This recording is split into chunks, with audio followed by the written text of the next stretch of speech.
You're watching Capital One Bowl Mania.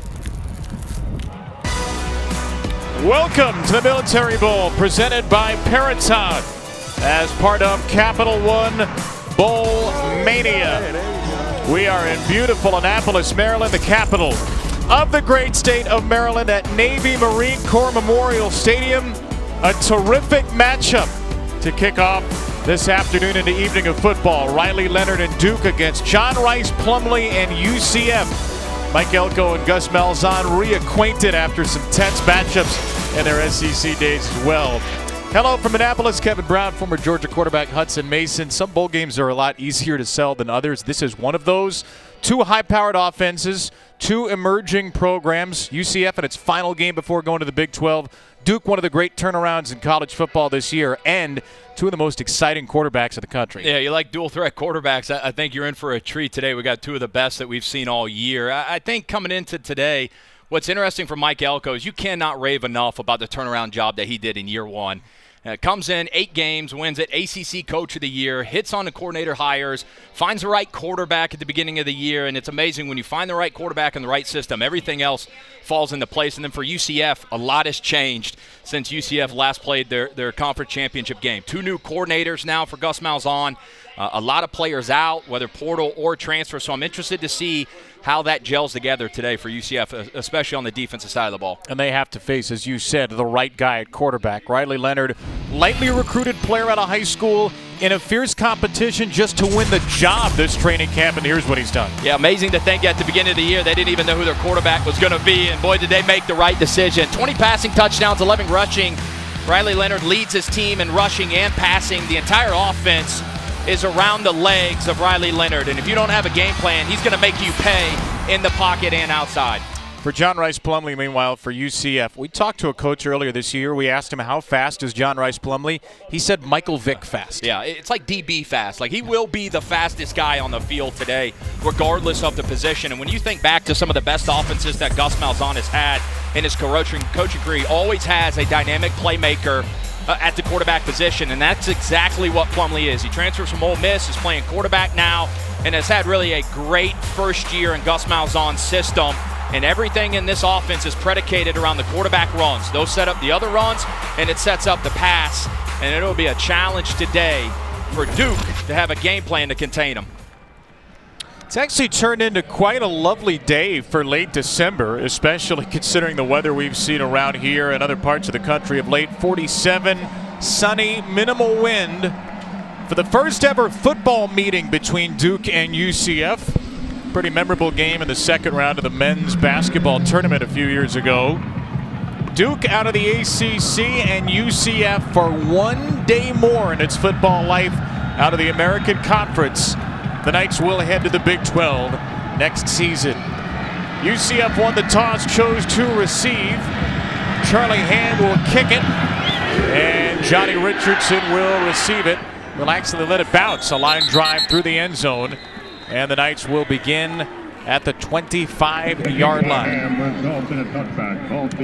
So John Rice Plumlee will lead UCF onto the field for the final time this season.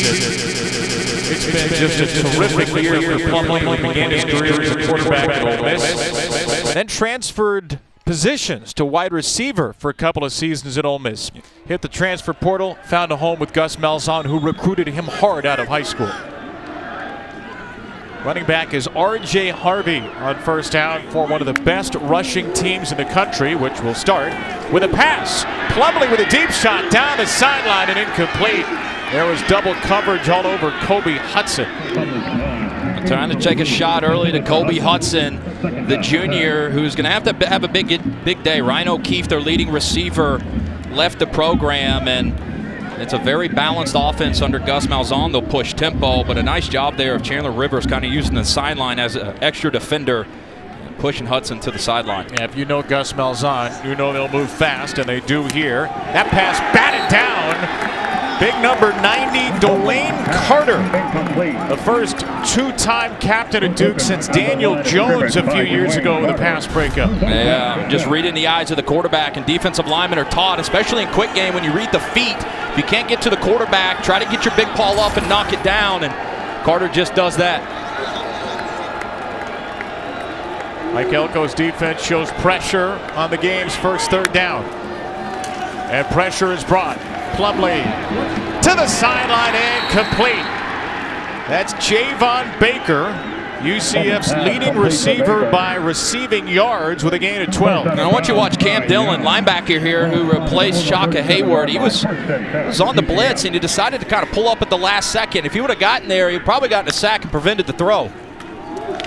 First running play of the game, Harvey slithers through for 3. The name you mentioned there, Shaka Hayward, Duke's leading tackler, is out. Had his tonsils taken out recently, and he is not available to play in this game. So Cam Dillon's going to play at linebacker. There's Trey Freeman, who is not a starter, who may see a little more time. That is a significant loss for Duke in the middle of their defense. It is, because of the type of quarterback that they're facing. This defensive line and those 2 inside linebackers have a huge challenge today to not only contain Plumlee, but keep him inside the pocket and use what they call caging him.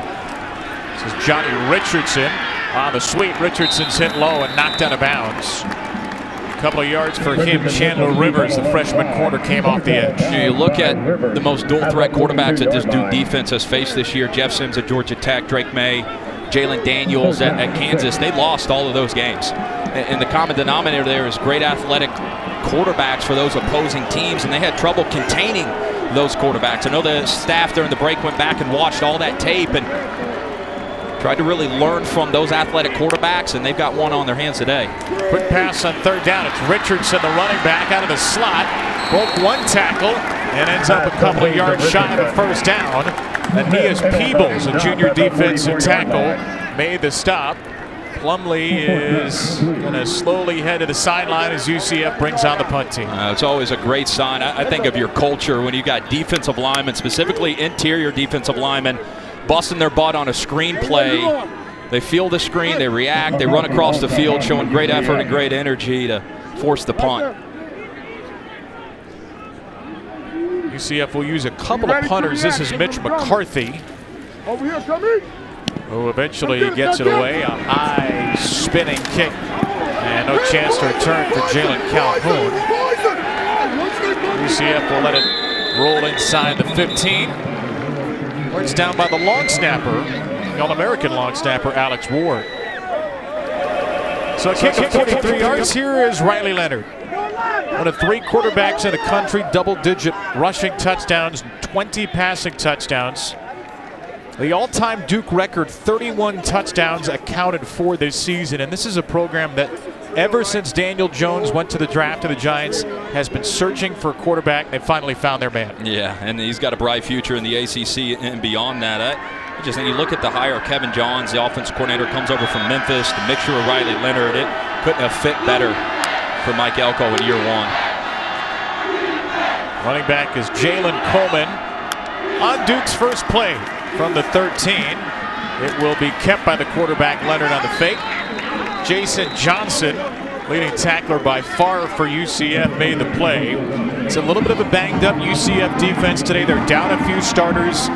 It's an already tough task to face Duke, 5th in the ACC at over 33 points per game.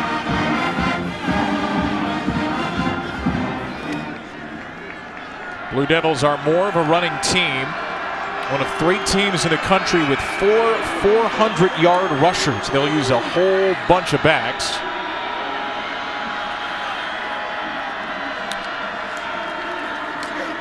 And Calhoun, the running back, will take it here. Calhoun is hit hard.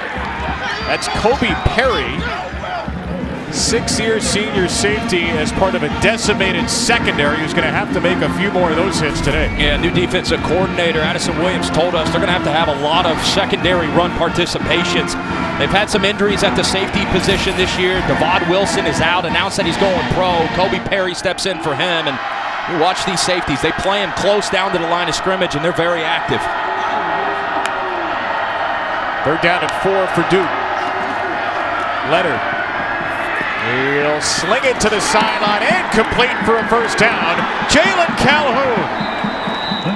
Career catch number 198 for the 3rd-team all-conference receiver, and it goes for 16. Well, Leonard finds the man-on-man matchup, and he's got Calhoun to the right, kind of like in an inside whip ride. He's just going to bounce this out in man coverage, and Calhoun, who's had a terrific year, finds the first down. It's a great feel of Riley Leonard and Calhoun being on the same page in man coverage.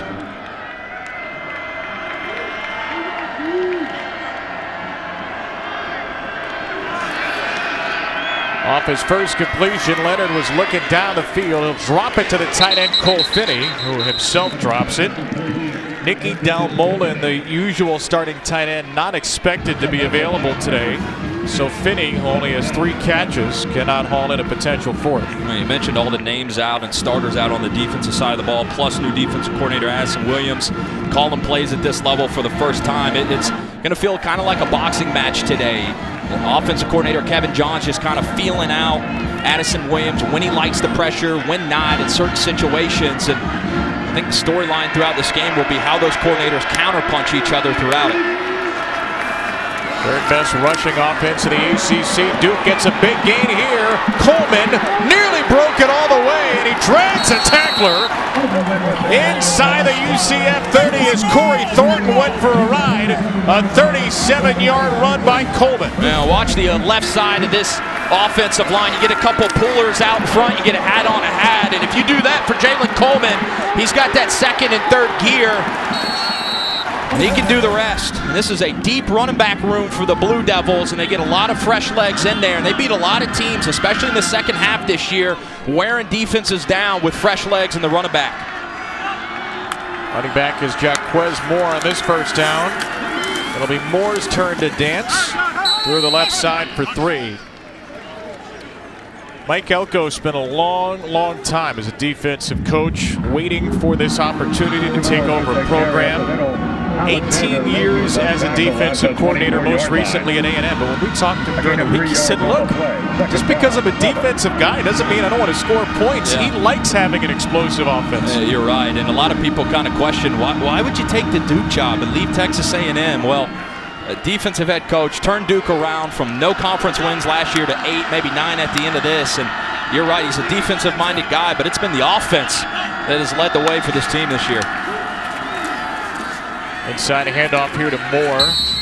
Jaquez Moore, 5'10", 195-pound sophomore. He's their leading rusher by yards per carry at nearly 7.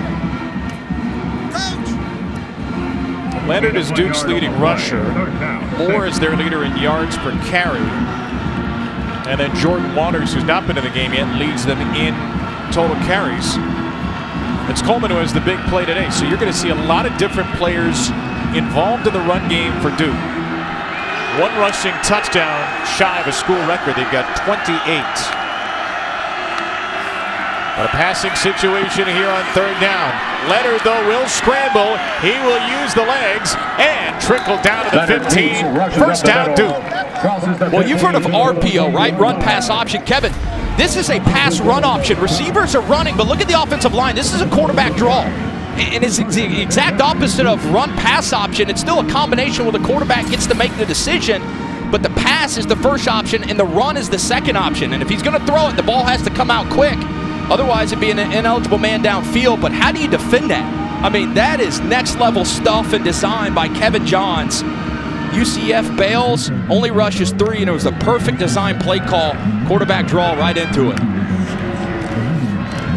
From the 14, it's a wide open crease for Moore. Jaquez Moore starts the scoring for Duke. The 5th touchdown of the season for Jaquez Moore, and the 29th for the Blue Devils, tying the school record they set in 1954. You see the vision, the patience. He kind of skip steps right there, waits to set up his blocks. And Kevin Johns, the offensive coordinator, told us this week, out of all the running backs, Moore does the best job of using his natural vision to set up the blocks, and he saw it there. It is an 87-yard drive to start for Duke in its first bowl game since 2018. Todd Polino makes it 7-0. They've waited a long time to play the postseason again, the folks in Duke blue and white. They are off to a perfect start. Moore finishing off a superlative drive to give Duke the early edge.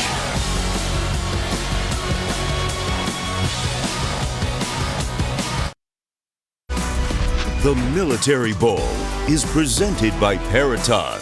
At Peraton, we do the can't be done. And in part by Capital One. What's in your wallet?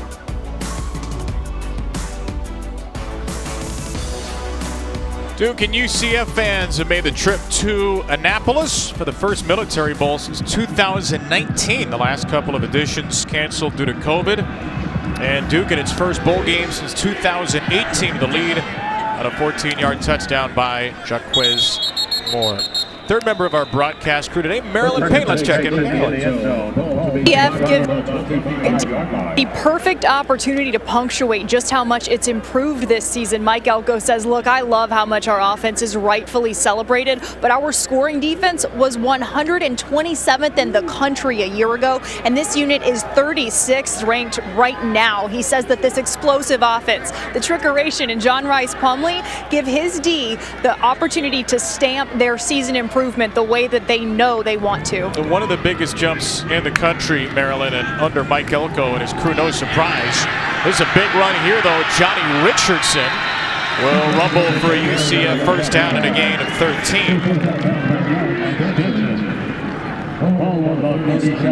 It is one of the best offenses Duke has faced all year, and they've gone through an ACC schedule where they went 5-3. UCF 7th in the country, 236 rushing yards per game. Tied for 11th with 33 rushing scores. Plumlee will just shovel it away at the last minute to Richardson. A lot of touches for Johnny Richardson early, and this one's going to lose a yard. Dorian Mausi with a stop for Duke. Yeah, Duke doing a good job here on some of these second down, first down predictable passing situations or defensive ends of not rushing too far upfield. That's the challenge for today. You want to keep Plumlee in the pocket. You don't have to necessarily get him down, more so than you do just kind of keep him inside the pocket and keep him contained. It's a rush of 4, and Plumlee will quickly scramble away from it. On his feet and into Duke territory. There's the first time we get to see a little hint of that 4.28 40-yard speed on a gain of 19. Yeah, and second and long, you think a pass is coming, and Gus Malzahn designs a quarterback run, and he can do that. Some of these quarterback runs in longer down situations are just as hard to defend because it forces you as a defense to, you almost call it pass defense, but they can run it and pick up the play in a long quarterback draw situation like that and gash him right up the middle for a long down. Isaiah Bowser takes it, their bruising runner, for a good gain on first down of 6. You know, John Rice Plumlee was recruited by Gus Malzahn to Auburn. Gus wanted him badly as a slot receiver because they had a pretty good quarterback named Bo Nix. He got his man eventually. Plumlee sticks it in the belly of Bowser here. It'll be third down coming up. Chip Lindsey, who was the offensive coordinator at UCF up until a couple of weeks ago, took the North Carolina job. He was with Gus at Auburn. They talked to John Rice Plumlee. They recruited him. They sat down. They watched film with him. They thought he'd be a great fit as an athlete in their offense. But they are so impressed with how much he's improved as a passer, not just a pure runner. Injured Duke player right now is Aeneas Peebles, their junior defensive tackle. So Plumlee and Gus will talk over the third down play. We'll have it when we return.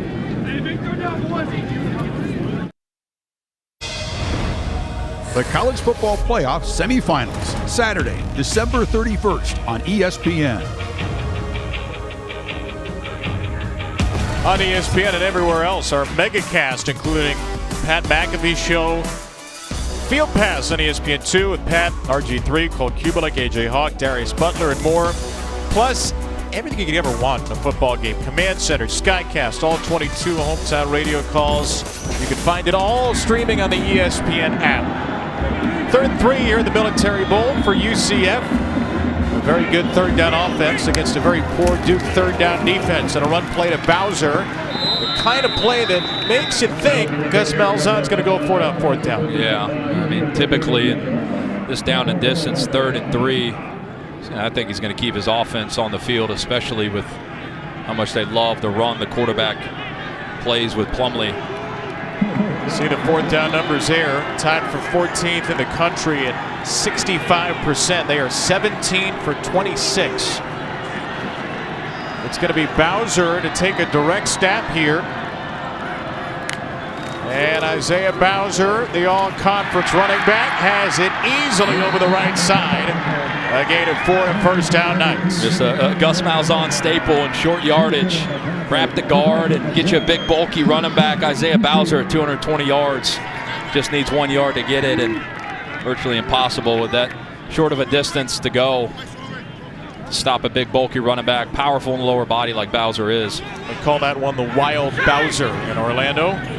6'1", 220, transfer from Northwestern. Plumlee will give it right back to him. Bowser sneaks through, bounces right through a defender of the Duke secondary. That was Datron Young, the corner, who took the brunt of that. 10 yards and another first down for Bowser the Bruiser. Yeah, this is his last game, and I mean, he's running like it. You can feel it. It's important for him to go out on top as a winner and hard to take down. Plumlee with a quick throw. This is Xavier Townsend. Just his 17th catch of the year. He is going to be the replacement for Ryan O'Keefe today, their leading receiver who transferred to Boston College. They think Townsend, who's a true freshman, will eventually do exactly what O'Keefe did, maybe even better. They did such a good job of just using O'Keefe as like their touch guy, screen game, speed sweeps, and have to get creative and find ways to replace that. 10th play of the drive coming. It's going to be Plumlee on the design run to the outside. Near the marker as Darius Joyner chased him out. Right around the line to gain for Plumlee, who is playing without O'Keefe, who transferred to Boston College. The backup quarterback, Mikey Keene, transferred to Fresno State. Devontae Brown, Jeremiah Jean-Baptiste have transferred. Devon Wilson declared for the draft. And Tremont Morris-Brash, first-team all-conference linebacker, out with a shoulder injury. Jarvis Ware is out too. They are down a number of key players, UCF. 30-yard for Bowser. First down again. His third first down of the drive sets up first and goal. Yeah, and a nice answer here on this drive after Duke takes the opening drive for a touchdown. Gus Malzahn has come back, stayed patient with some of his runs, put the ball in the hands of his quarterback, and made him decide on some of these runs where he's reading those defensive ends, whether he's going to hand it off or keep it. 9 runs out of an 11-play drive. The second of the game for UCF. Plumlee to the air. One-on-one ball and incomplete. Kobe Hudson with the true freshman Chandler Rivers in coverage. They tested Rivers on the very first play of the game, and he held his own, and they go back after the freshman right here in the red zone, throwing a fade route. Rivers does a really nice job of holding his ground and not playing too handsy, using that offhand. You can see that offhand almost gets wrapped around the waist of Kobe Hudson. He's begging for a PI call.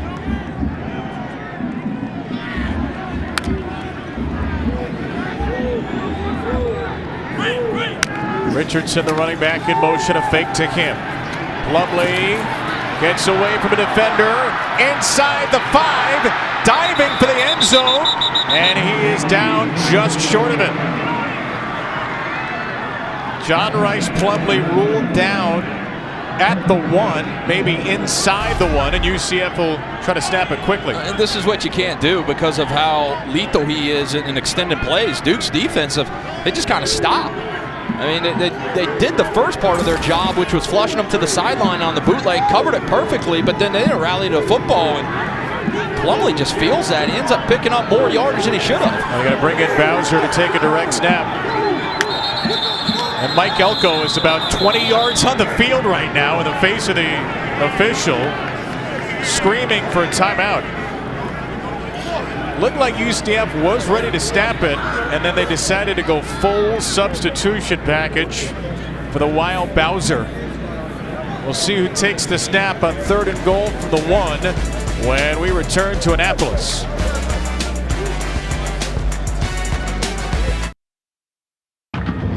You know, a 13-play, 5.5-minute drive in Annapolis is not uncommon, except Navy isn't actually playing today, but UCF has done its best midshipman impression here, looking like a triple option offense on this drive. Yeah, a lot of Bowser and a lot of Plumlee, and it looks like we're going to get more Bowser here. 3rd and goal inside the 1. Direct snap for Bowser. Pushing his way to the goal line, and he falls in for a UCF touchdown on play number 14.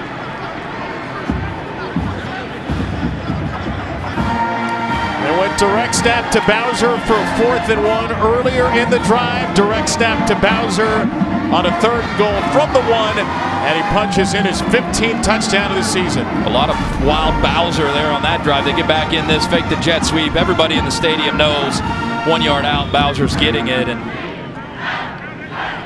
got that ball across for a touchdown. You mentioned it, Kevin, 14 plays and only 4 passes on the entire drive. I mean, an emphasis to get back inside the trenches, and it was a lot of Plumlee and a lot of Bowser, mainly Bowser on that drive to get UCF back on the scoreboard. Bowser with his 15th touchdown. More on him. Let's go to Maryland. Isaiah Bowser said he really wanted to score one last touchdown today in his last college game, but more importantly, he wants what the entire UCF team wants badly, and that's a 10th win for this program as they head into the Power 5 next year. He said we need to send this program into that conference with the right number of wins and the right type of end to this season. It'll be their 7th 10-win season, Maryland, in school history if they can get it. They felt like the program got a little forward momentum from the bowl win last year. Bowser ran for 155 as they beat Florida in a Gasparilla Bowl, and a bowl win here, you get to 10-4, headed to the Big 12. Feel like a nice offseason. And momentum. I mean, that's really what it is. Putting a cherry on top of another great year and 2nd year for Gus Malzahn, heading into the Power 5, Big 12. A lot of aspirations and a lot of positive things in the future at UCF for the football program. So 14-play, 75-yard drive has tied the game. And Duke will take over for its 2nd possession. Riker Casey set to kick it away.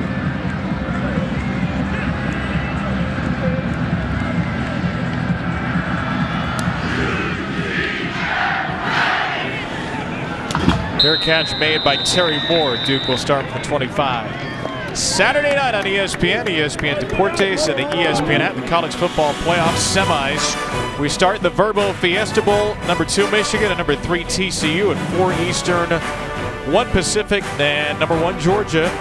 Looking to go back-to-back against Ohio State, the Chick-fil-A Peach Bowl. Boy, how lucky are we as college football fans to get the 2 brands of Georgia and Ohio State in a semifinal game. Just kind of has that national championship game feel to it. C.J. Stroud, incredible year that he had. Stetson Bennett has proved a lot of people wrong, and then that high-powered offense versus a great Georgia defense. 2 recent national champions in one game, 2 teams that don't have one in a long time of the other. Michigan, TCU. Samir Hagans for a 4-yard pickup. Corey Thornton made the stop on first down, the throw from Riley Leonard, who hasn't seen the field in a long time. About a quarter through, and each team has now had multiple drives, and kind of settling down, getting a feel for how these coordinators want to call the game. And that opening drive for Duke, though, I mean, it was exactly what we thought. Both these teams came in as one of the best running teams in both of their conferences, and 9 opening plays on that drive that resulted in a touchdown for Duke, and they ran it 7 times.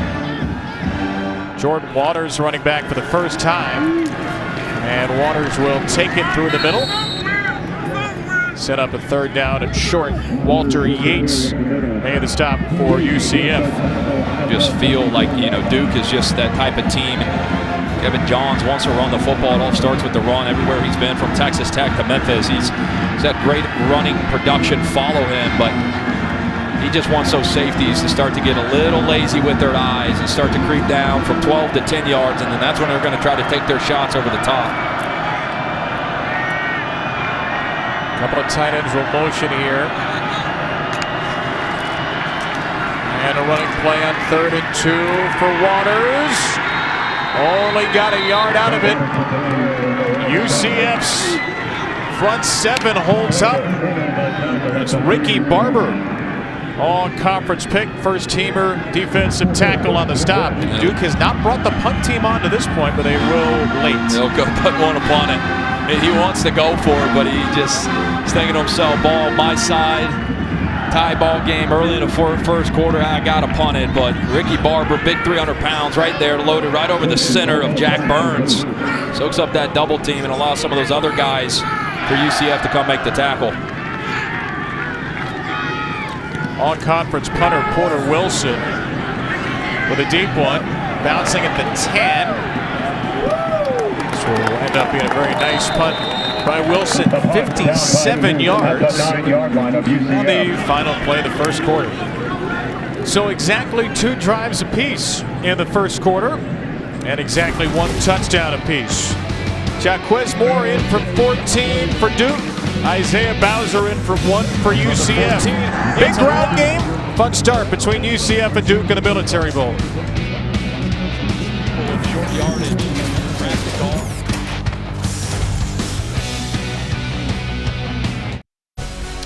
Don't get this at every college football game.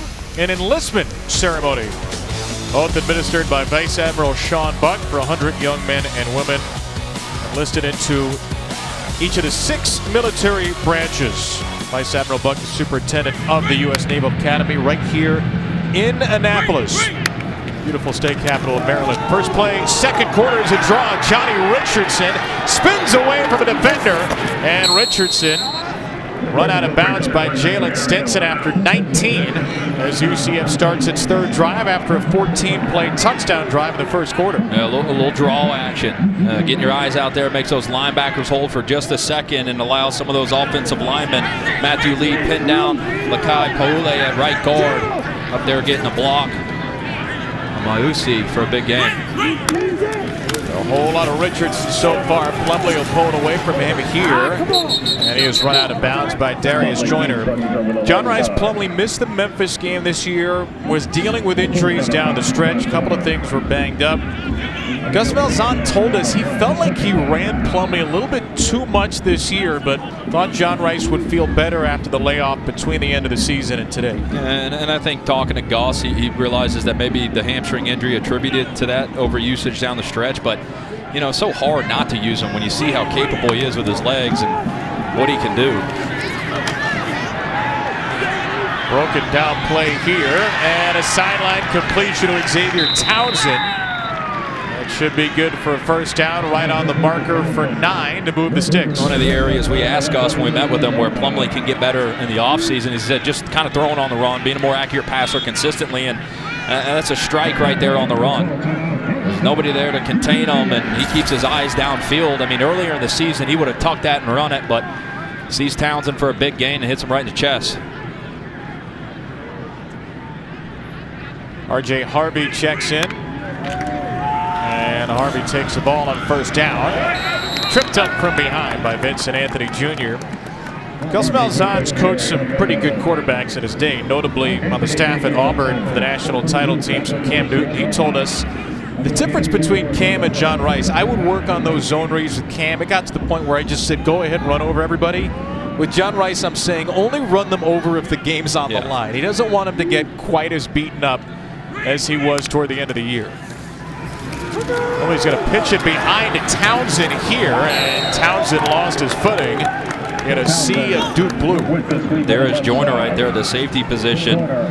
Defensive coordinator Rob Smith told us this week they nicknamed him clean the mess up type guy, meaning if there needs to be an eraser in that third level of that Duke defense to make it right, it's Joyner. You can see him there coming all the way from the other side of the field on a reverse play.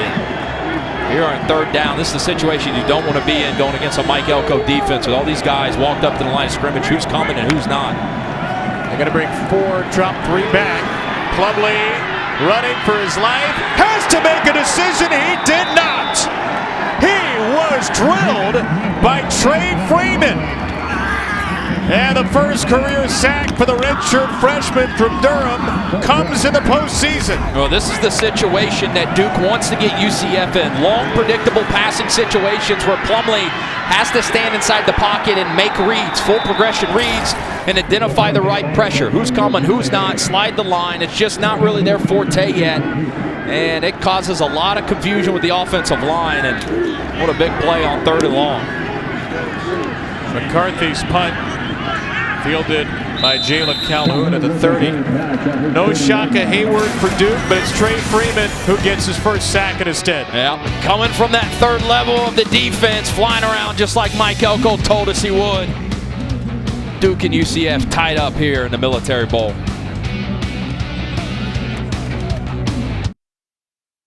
John Rice Plumlee was sacked to end the last drive for UCF.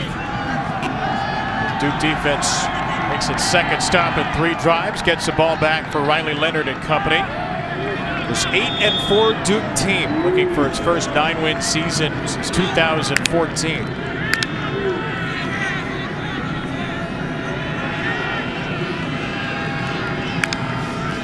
Riley Leonard will throw it. Long throw complete for first down. That is Jalen Calhoun burning down the sideline. And Calhoun may have lost the ball late at the end.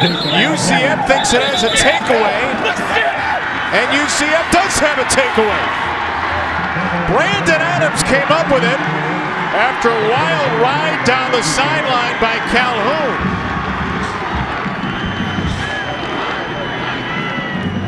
Well, Calhoun catches this. He turns this off for a huge gain. UCF is going to have this at about the 25-yard line going in.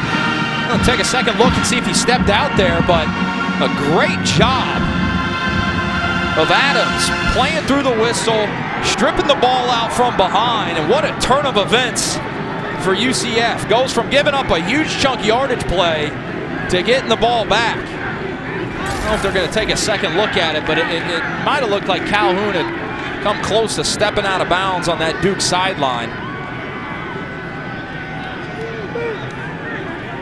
Duke, the second best turnover margin in the country, coming into the game at +14. And we'll see if this play goes to review. We haven't heard from our referee yet today. He's Rodney Burnett, our replay official. We'll have a look at this one.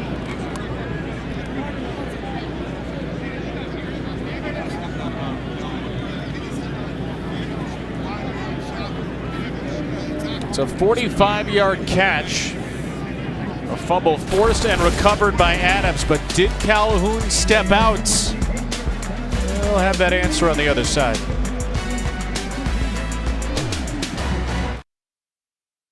Well, the play was reversed. Jalen Calhoun did step out of bounds at the UCF 48. So negate the fumble as Calhoun was out of bounds after a 27-yard gain. And you'll see right here, watch his right foot. Right about is right here. Tough angle to tell from there, but he did step out of bounds. The ref's got it the right call, and Duke dodges a bullet. Would have been just their 5th lost fumble of the season, but it's not. Low snap. Leonard gives it to the running back, Jalen Coleman. And there is a passel of UCF defenders on that right side. Lee Hunter was in there, transferred from Auburn, and a nice end to the season. Again, UCF has done a lot of players defensively. Tremont Morris Brash, first team all-conference linebacker, their leader in sacks, out with a shoulder injury. A couple of safeties, actually 3 are out. Quadric Millard, Dylan Lester, and Jarvis Ware with injury. Their best safety, Devon Wilson, declared for the draft. And they lost a corner, Devontae Brown, who transferred to Miami. Another low snap for Leonard. Another handoff. Left side for Coleman this time. And UCF has had no problems with the front. The pass defense, not much tested yet, but a couple of stops as we go to Maryland. Talk about all the secondary. A really tough moment for them. That call was reversed. Offensive and secondary coach David telling them, keep playing the pitch hard. Where their confidence comes in. They've made the recovery and completed again, and the call goes the other way. It's a 3rd down and 9 here for Duke after the call was reversed. Leonard loads up for a deep one, a little too deep. A high throw targeting Samir Hagans as Kobe Perry came over late to apply the hit. But there's a flag thrown in the backfield as Leonard may have taken a shot.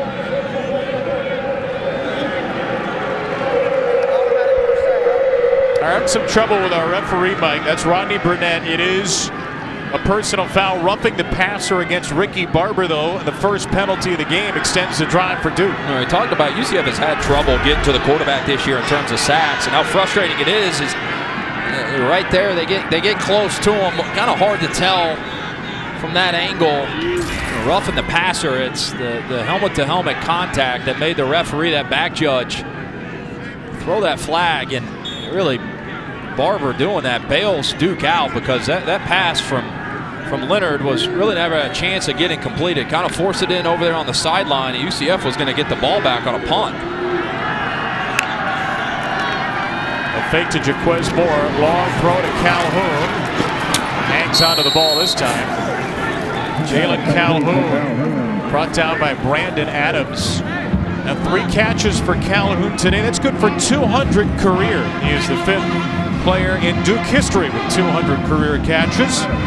Senior from Greenville, South Carolina, making his 44th start today. This offense for Duke is just too good to just give them extended drives. When you got the opportunity to get off the field on 3rd down, you got to capitalize it if you're UCF. And a bit surprised that we haven't seen Kevin Johns dial up more pass plays given how many guys are out in the secondary. Leonard is 4 for 5, and now 5 for 6. Drops it down to the running back, Terry Moore. He is the least used of the 4-headed running back trio, but he picks up 8 out of the backfield here. Just his 4th catch of the season, good for a first. You can see Leonard, I mean, he knows where his guys are, he knows where they're going to be. He's got a lot of trust. His receivers really all year did such a good job of never breaking that trust. Being where they're supposed to be, the right depth when they're supposed to be there. And for such a young guy starting in his first time in college, Riley Leonard, you can just tell his lower body, all of it's in sync. He's got such a great feel of the offense and where the ball's supposed to go pre and post snap. Leonard will give it to Moore. Down to the 11-yard line. Riley Leonard last year only played 153 snaps. Gunnar Holberg was the starter, transferred to FIU. Duke, over the previous 3 seasons since Daniel Jones left, maybe the worst quarterbacking play in the Power 5. 42 interceptions, the most among Power 5 teams. There's Kevin Johns. They frankly didn't know what they were going to have with Riley Leonard. This has been best case scenario by far. It's been the best marriage. I mean, the marriage has been perfect. Kevin Johns coming over from Memphis brings us up-tempo RPO offense, and it's fit Leonard perfectly. They'll hand it off again. Moore inside the 10. Good patient running by the true freshman from Washington, North Carolina. And it'll be 1st and goal up to 5 for Duke. And you can see, I mean, they love to pull these offensive linemen. They got very athletic offensive linemen. Jack Burns at center, Monk at right guard. I mean, they will move these guys, get them out in space because they're athletic enough to get out there and throw their bodies at linebackers and DBs. And that's so hard to defend down here in the red zone. I mean, this defensive unit for UCF has been really stingy down here in the red zone, top 5 in the country. On the rollout, Leonard. Looking, waiting, and he just throws it away.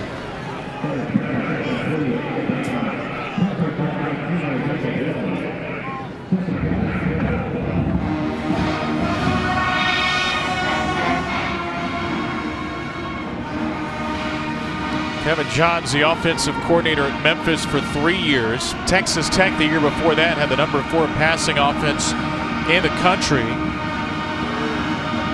He's a first-year coordinator. Rob Smith, a first-year DC. Mike Elko, a first-year head coach. Nobody, maybe not even those guys, thought they could turn Duke around this quickly.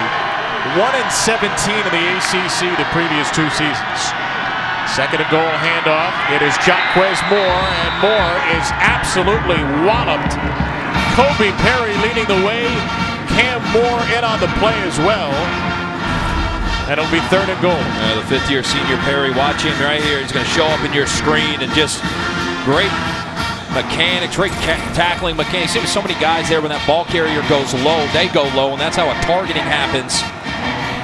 Perry being asked to do a lot today in replace of Devod Wilson.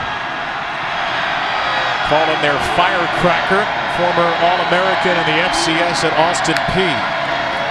A lot of pressure comes on 3rd down, and Leonard completes it. Or so it seemed. Jordan Moore couldn't hang on to the back of the end zone. Incomplete pass and no score for Duke. Well, UCF brings an all-out pressure. I mean, they're playing man on the outside and risking it all to get to Leonard, or at least make him throw it before he wants to. Leonard buys a little bit of time, finds the matchup, and boy, they're going to need to take a second look at that because that was close. As that right foot comes down, that should be a touchdown. Question maybe, does he have control of the ball through the ground? And this play will not be reviewed as Todd Polito's chip shot field goal makes it 10-7. Surprised that Mike Elko didn't even maybe take a timeout to give them some extra time to at least look at it. It's hard to tell in the bang-bang moment of whether he got his foot down and caught it. Could have been 7, ends up being 3 instead. And the ball comes out right at the end.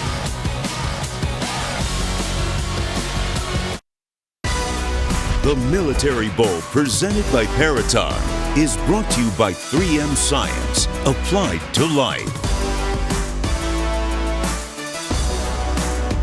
Duke and UCF teams had a chance to tour the monuments. The nation's capital, Washington, D.C., which is anywhere from 40 minutes to an hour plus from here in Annapolis, depending on traffic. Special event, this Military Bowl, which was played in Washington, D.C. first 5 years at old RFK Stadium, moved to Annapolis beginning in 2013. Wonderful venue, Navy Marine Corps Memorial Stadium. A lot of history here, a lot of history in this city. Duke and UCF's first appearances in the Military Bowl. R.J. Harvey on the return. It's a pretty good one off a short kick. UCF will start out across the 30. Well, the New Year's 6 games are just around the corner. Friday night, it is the Orange Bowl at Hard Rock Stadium in Miami. 6th ranked Tennessee and number 7 Clemson at 8 Eastern on ESPN, ESPN Deportes, and the ESPN app. Did not have this as a Joe Milton-Kate Klubnik battle a couple of weeks ago, but due to Hendon Hooker's injury and DJ Uiagalelei's ineffectiveness, that's a matchup. Tennessee Clemson get to see a little bit of the future, and their fans get to see a little bit of future at the quarterback position for next year. There's Xavier Townsend. Good start to the drive for UCF. Townsend with a gain of 8. Here is the play on 3rd down right before we went to break. That was ruled an incomplete. You see, Moore gets his foot down, but he doesn't contain it all the way through the catch. It's a great job. The right call right there by that back judge. Keep his eyes on the ball all the way through the catch. That's a drop pass and a big one by Moore that should have resulted in a touchdown. Michael DeFee, the back judge, was all over it. 2nd and short for Bowser. No, it'll be a fake to Plumlee, darting through the Duke defenders. He lost the ball. Duke was on top of it initially. And the Blue Devils have it. Recovered by Darius Joyner. Mr. Clean Up the Mess. What his coaches call him. The eraser, the guy who his defensive coordinator, Rob Smith, told us when things don't go right, he's always there to make a play, and it's him, and it's Brandon Johnson gets in there, knocks it out, Joyner recovers it. I mean, Plumlee makes a great play, knifes in there, splits the 2 Duke defenders on a zone read pull, makes the right decision. It's just a better job of a couple guys in the secondary for Duke punching the ball out. Great job by Brandon Johnson. That is the 16th fumble recovery by Duke, which is the most in the nation this year.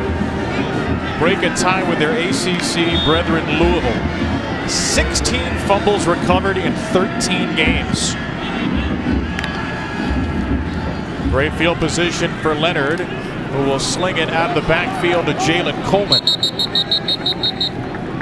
Mike Elko's teams are typically very good at that sort of thing. We asked Rob Smith, the defensive coordinator who was with Mike Elko at A&M, about it.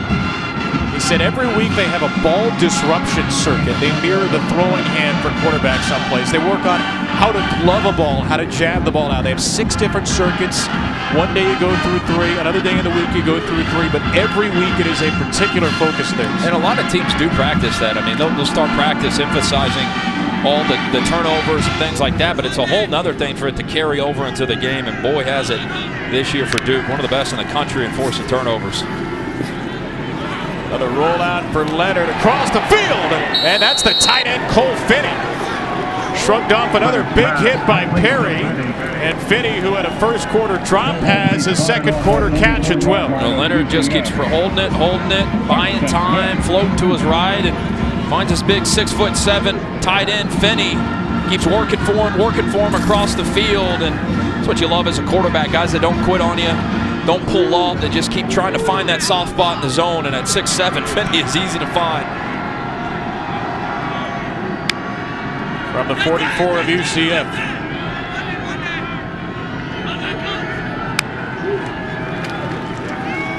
Leonard stepping into a rush of 4, and Leonard will get a couple of yards out of it as the clock moves down toward 4 minutes remaining in the first half. Jason Johnson, Josh Seliscar on the tackle. The first quarter was all about these two coordinators feeling each other out, running the football, trying to use the run to set up the pass, and now really the last 2 drives, Kevin Johns, I think, is feeling some of the youth and inexperience in the secondary with a lot of starters out for this UCF defense. He's starting to try to attack through the air a little bit more here the last couple drives.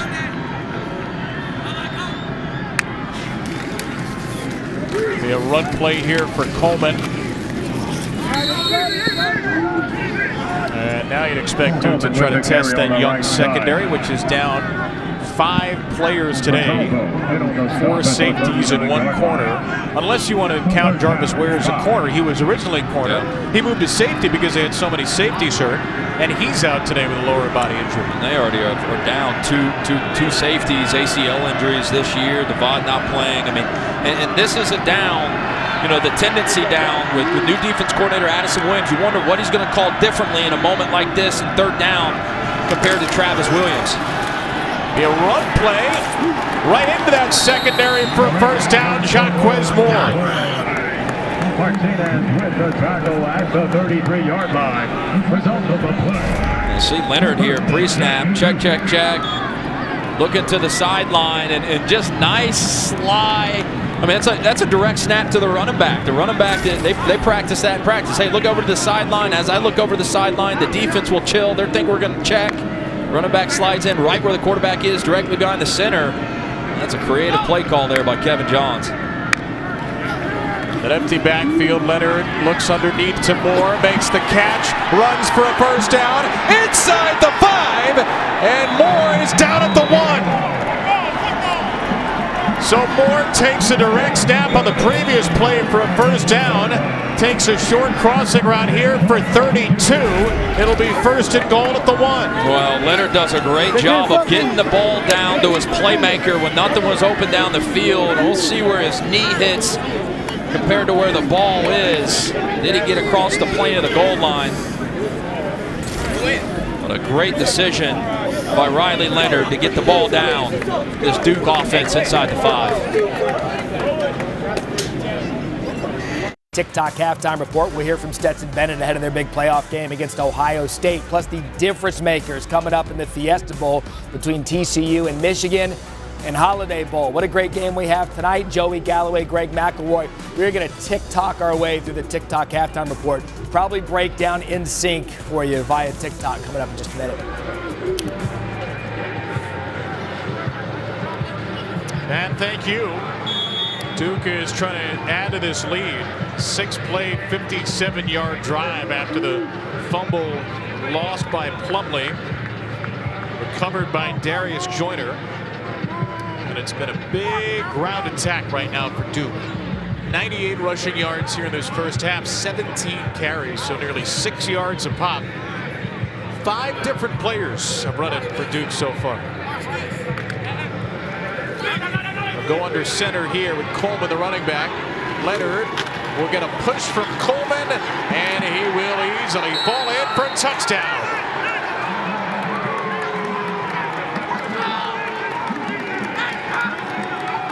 Riley Leonard with a 12th and easiest rushing touchdown he has scored this season, with a major assist from Jalen Coleman, giving him a little push.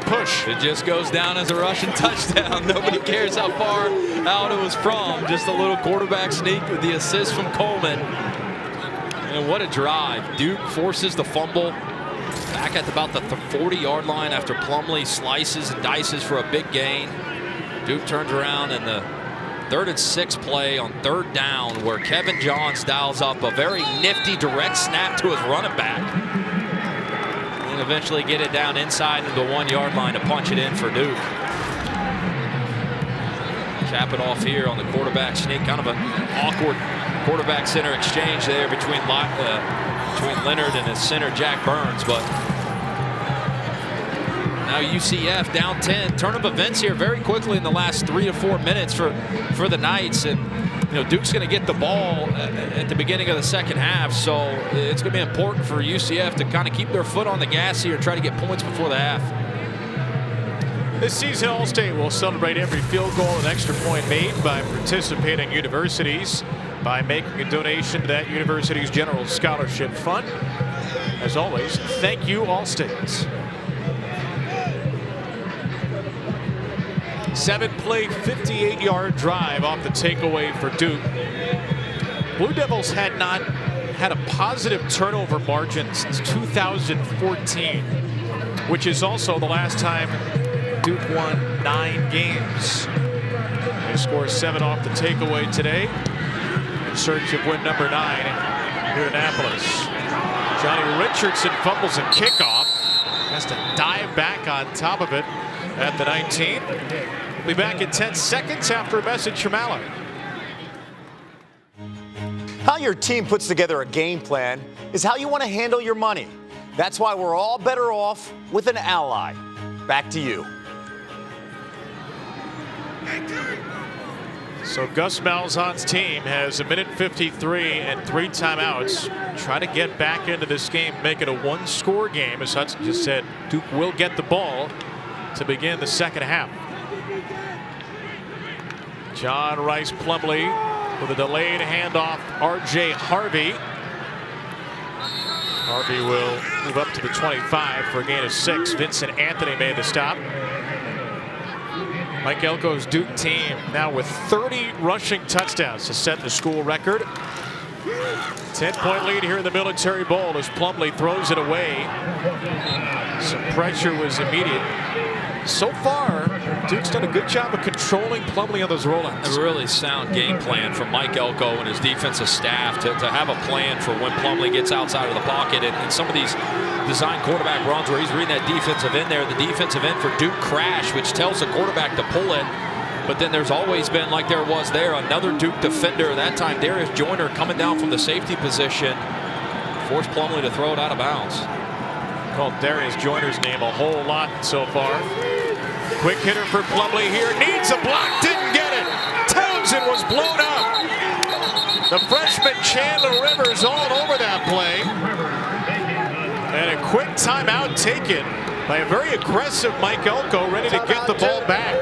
Their second 30-second timeout. Really surprising play call there by Gus Malzahn, and 3rd and 6, 3rd and 7, and throwing a screen 2 or 3 yards behind the line of scrimmage, especially with Rivers out there pressed over the slot receiver. I mean, there hasn't been much of an emphasis on trying to push the ball deep, let alone kind of intermediately. It's been a lot of screens and draws and throws behind the line of scrimmage, and Mike Elko is perfectly fine with that type of play call on 3rd and 6 right now. These two went head-to-head for 3 years when Mike Elko was defensive coordinator at A&M. Gus Malzahn was at Auburn. We asked Mike Elko a couple of days ago, what do you think when Gus Malzahn games come to mind? He said, would oh crap work? The trick plays, the muddle huddles. I mean, yeah, these guys go back to seeing each other and preparing for each other a lot in their SEC days.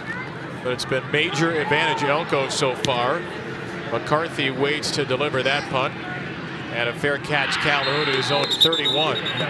So 1 timeout and 1:14 to go for Duke, which leads by 10, which gets the ball to start the second half, and which has a chance to add on a couple more points here. Chance to double dip. I mean, even a field goal here is a successful drive. And 1:14 and 1 timeout in college football, when the clock stops, when you get a first down, I mean, that's a lot of time. And as great as Riley Leonard has played in moments like this, I'd expect Kevin Johns, the offensive coordinator, and Mike Elko to put a lot of faith and trust in the right arm of their quarterback here. They've got 4 receivers to start the drive. And Leonard will look to one of them underneath. That's Calhoun, who's been the main man in this game, as he's frequently been throughout the last 4 years of Duke football. Great play to start a drive there. Easy completion. You pick up about 8. Under a minute and a half, Calhoun. Instead, this will be Eli Pankel Thought he might be lost for the season after an ankle injury in the 8th game of the year. He's missed the last 4. He makes his first catch in about 2 months right there. 45 seconds in the half for Leonard. He'll run for it, trying to get to the sideline. Leonard gets out of bounds with enough yardage for a first down in his back pocket. That's such an underrated play right there. I mean, I think that's the best trait of Riley Leonard's game. I mean, you think you got him for a sack. You've struggled to get pressure on him all day. You got his hands on him, and he just slips out of it. He's kind of what I would describe as sneaky athletic. When you turn on the tape, he's not going to blow you away with blazing speed, kind of like Plumlee does, but he's just so much harder in person to bring down. Was more athletic in his basketball tape in high school, one of the top basketball prospects in the state of Alabama. Duke, his first Power 5 football offer, and it was the only one that mattered. UCF will use its first timeout with the clock stopped at 39 seconds to go.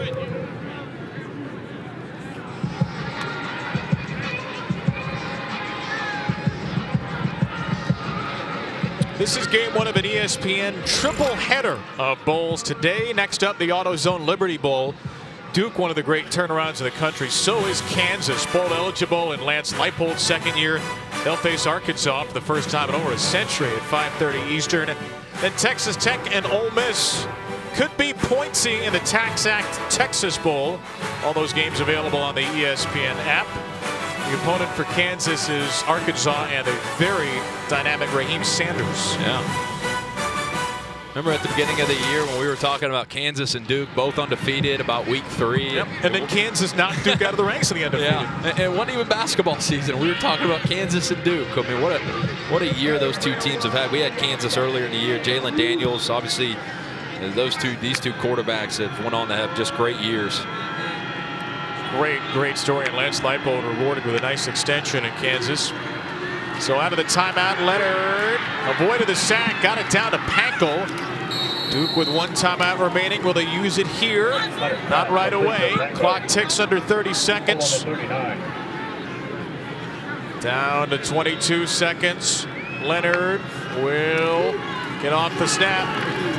Over the middle, complete for a first down. That'll momentarily stop the clock to Calhoun at 14 seconds. Gain of 7. Right on the edge of field goal range here. Leonard will spike it. No time ran off the clock there. Some time should have run off the clock there between Leonard getting to the line and spiking it.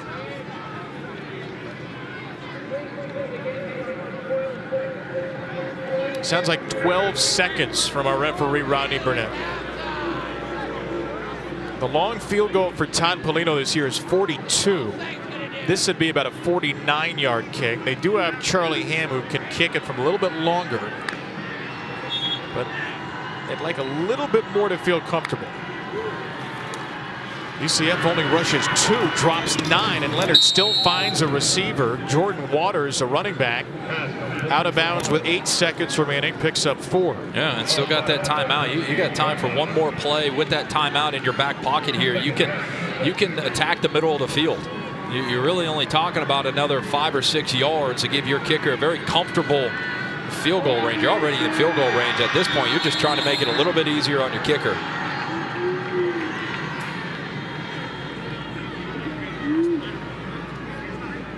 Mike Elko's having a word with one of the officials. After expedited review, the pass was incomplete. The ball was returned to the 32-yard line, 3rd down. Oh, expedited review. Where have that been all year? Where's the expedited reviews been all year? We get the bowl season, then we want to expedite the reviews? So quick we didn't even know they did it. Maybe the folks watched enough World Cup games with the automated offside and decided we needed to bring expedited review here.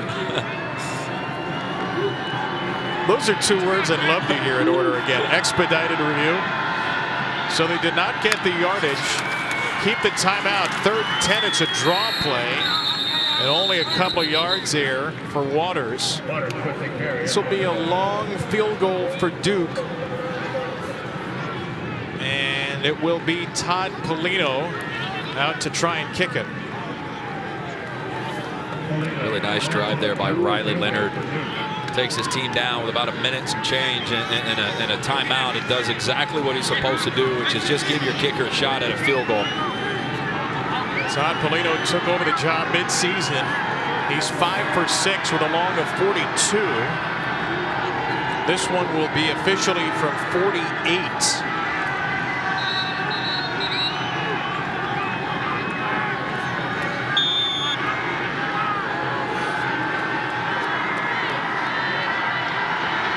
The freshman trying to end the half with a career long. UCF has blocked a couple of kicks this year. And Polito's kick on the way. It is good. And Todd Polino is mobbed, walking off a first half hero as he clears his previous season high by a full 6 yards. They told us all week that their short range kicker basically from 35 and in was Polino, and the longer range guy in a situation like this would be Charlie Ham. Polino, the freshman, says I can kick it short, I can kick it long, and what a 2-minute drive, 1-minute drive there to get points before half.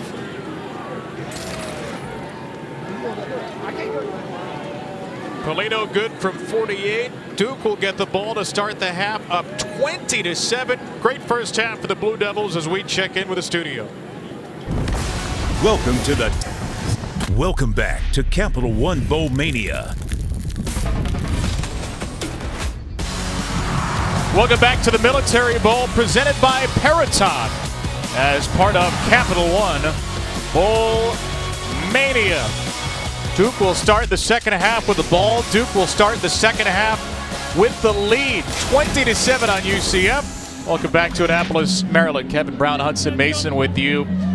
It's amazing that this Duke team won one game in the ACC the last 2 years. They don't look anything like that. 5-18 the last 2 years. Now a half away from winning 9 games for the first time in 8 seasons. Yeah, and so much about bowl games is who wants to be here, right? Who's inspired, who's motivated, and for the most part of that first half, Duke looked like the team that wanted to be here, and they made more plays, and the fumble by Plumlee right there in the second corner led to 10 straight points for Duke, and you could kind of feel right there in the last couple minutes of the second quarter the momentum and the swagger kind of ripped away from UCF, so they got to find a way to get that back. Riley Leonard for Duke, 12 for 16, also ran for 28 yards and a touchdown.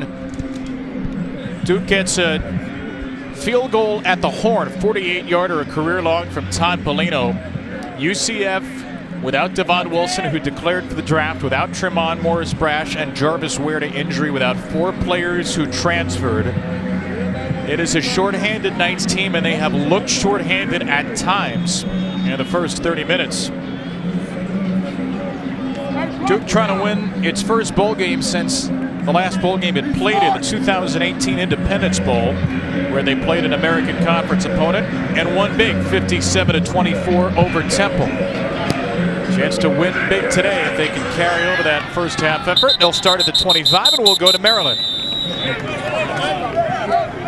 Gus Malzahn said the most important thing for his UCF team is to get a stop right now on defense. He said offensively, I don't feel that bad about what we've done other than the turnover.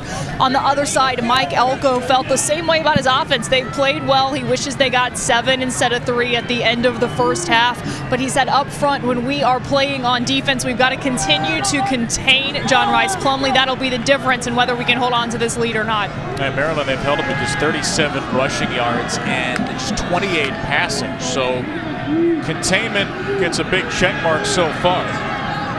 Riley Leonard to the Duke offense from their own 25, and it's Jalen Coleman driving his way through the left side for 5 yards. Walter Yates with his team-leading 8th tackle. Duke a run-based attack. Hudson, they have been a run-based attack all season. They've been a run-based attack with a couple more touchdowns today. Yeah, the first half is very similar to how they played the entire year. Very balanced. I mean, Duke came in as one of the most balanced offenses in the country, averaging 200 yards on the ground, over 200 in the air, and that's what's made them so difficult. I don't think the score necessarily tells the whole story. I think UCF is playing better defensively than what the score indicates, but I agree with what Maryland said about Gus. They need a stop on this opening drive. It'll be another rollout for Leonard. Has a receiver on the sideline. It's Jordan Moore, and this time Moore does hang on. 8 yards for the converted quarterback, Jordan Moore, his first catch of the game. Yeah, you can see he lines up in the slot and kind of runs a wheel route and then turns it into a comeback. Feels that DB playing over the top and slams on the brakes, comes back to the ball and makes a nice catch for his quarterback. He was in a competition with Leonard to be the starting quarterback this training camp. Moved to receiver and now leads Duke, or led them coming into the game in catches.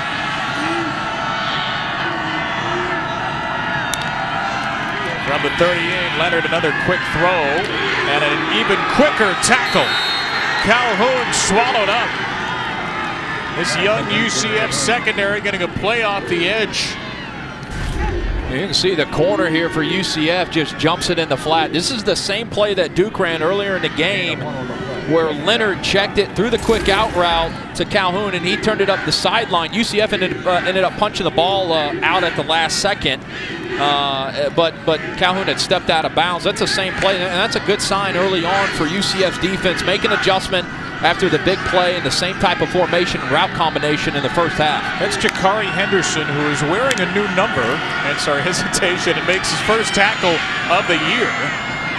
But a good run after that for Jalen Coleman to set up 3rd and 2. One thing that impresses me so much about Kevin Johns calling plays for Memphis is he's very patient in running his plays. Like a 2-yard or 3-yard gain does not scare him away from running the ball again. And because of that, he gets in and he puts his quarterback in offense in good situations on 3rd down. First half, Duke was 3 of 6 on 3rd down tries. 41%, 5th best of the ACC this year. UCF's got to have a stop here. They will not get it. Moore did hang on. And it is another first down, 6 yards for Duke. Well, Moore just does a great job. Watch him kind of release right here to the outside, sell a go route, get the DB to flip his hips, and look at it, all that cushion on a slant route. I mean, that is, you could put that on a teach tape of how to beat man-to-man press coverage when running a slant route. Excellently done there by Moore. Which is interesting because we asked Kevin Johns about Jordan Moore, who's learning to play receiver. He said the thing he needs to grow at is learning how to beat press coverage from defensive backs. 1st and 10 from UCF territory. Leonard nearly intercepted. It was Henderson, who had the tackle a couple of plays ago, who jumped the route and could have very easily had a pick 6 for UCF. Well, one of the few times pressure always leads to something good. It's not always about sacks, but the pressure leads to the ball kind of floating in the air from Leonard. And, man, those are the plays that you desperately have to come down with. Jontavius Robertson has to come down with that interception. Just made the great play jumping the route earlier for the tackle, and there he has an opportunity to get the ball back for his offense and isn't able to bring it in. 2nd and 10 for Leonard. It's Coleman on a handoff. Coleman driving his way through. It's actually Jaquez Moore in that left side of the Duke offensive line. The first team all-conference left tackle Graham Barton leads the way. The graduate transfer Chance Lytle at left guard. There are 3 grad transfers on this line, plus Barton, an all-conference player, plus Jacob Monk, an all-conference player and 4-year starter. It is a loaded and experienced group up front. And here is new defensive coordinator Addison Williams calling plays for the first time. And again, a tough situation in 3rd and short. He's played a lot of soft zone and only brought 4. Leonard, he'll take off. He gets a block from his running back Moore. He's got a first down for Duke. 6 yards on 3rd and 4. When Leonard has needed to make a play with his legs today, he has. Yeah, so many 3rd and what you call mediums are short, and it's just a tough world to live in because of the legs and what he can make you right with Leonard. I mean, he basically just uses his legs here as the check down. It gets through his read, nothing's open, and he just says, screw it, I'm not waiting around any longer. I'm talking it and running it, and as an offensive coordinator, you'll take that all the time. You said that a lot as a quarterback, right? Yeah. It said screw it, but I don't know if I had the wheels like Leonard. It was more like screw it, throw it out of bounds. Duke 2 for 2, 3rd down on the drive, and it's Leonard on a design keeper here. 6'4", 212 pounds. He's a big quarterback. He is a fast quarterback and a smart runner. Picks up 10 yards. 6'4", 212. He is. He's thick in his lower half, and he's still so young and still has so much room to get stronger and grow as a quarterback. First year starting in college football. I mean, he's put so much good stuff on tape this year, and that's the era. This is the era we live in now in college football and even in the pros. If you don't have a mobile quarterback like the two guys that are here playing today, in Plumlee and Leonard, you're behind offensively. And you better have some other elite trait as a quarterback to make up for it. Moore will lose a yard on that play. Mickey Barber from up front. Walter Yates in the middle, Kobe Perry from the secondary have been three of their most active players today. You know, UCF had the ball at the end of the first half, chance to strike, went 3 and out. Duke called a timeout, drove down, got a field goal at the horn. This is still the opening drive of the half. UCF's offense has not been on the field in maybe 30 minutes of real time. Yeah, and Duke is controlling the clock, the line of scrimmage. I mean, they've already burned over 5 minutes on this drive.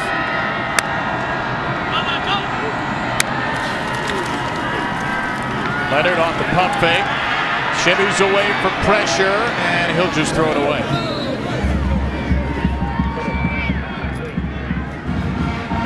Already a 6-minute, 13-second drive. Said this in the first half when UCF had the ball, but it feels like a Navy game here in Annapolis. Yeah. And this is a place in the game with the down and distance and 3rd and 11. If I'm Leonard, I'm thinking, I don't necessarily have to get the first down if it's not wide open. A 5 or 6 yard completion still helps my field goal kicker out. And we saw Polino nail one right before the half, right in this distance. Motion Calhoun, their best receiver to the slot right. Leonard, throw that way. Calhoun's a blocker for Samir Higgins. This will be an interesting decision for Mike Elko. It's going to be 4th down and about 3 or 4, and the marker makes it 4th and 4. That means it'll be time for a field goal try. Yeah, I mean, the missed tackle right there by a UCF defensive lineman busting his butt out there ends up being the difference in it being a 5 and 6 yard longer gain. And I like the play call. It's a conservative high completion. You're able to pick up a few more yards, which is exactly what you're just trying to do to get the 3 points on the opening drive of the second half for Polino here. Polino sits 21 and 48. And from 38, he is true. 6-minute, 58-second drive to begin the second half. Duke up 16.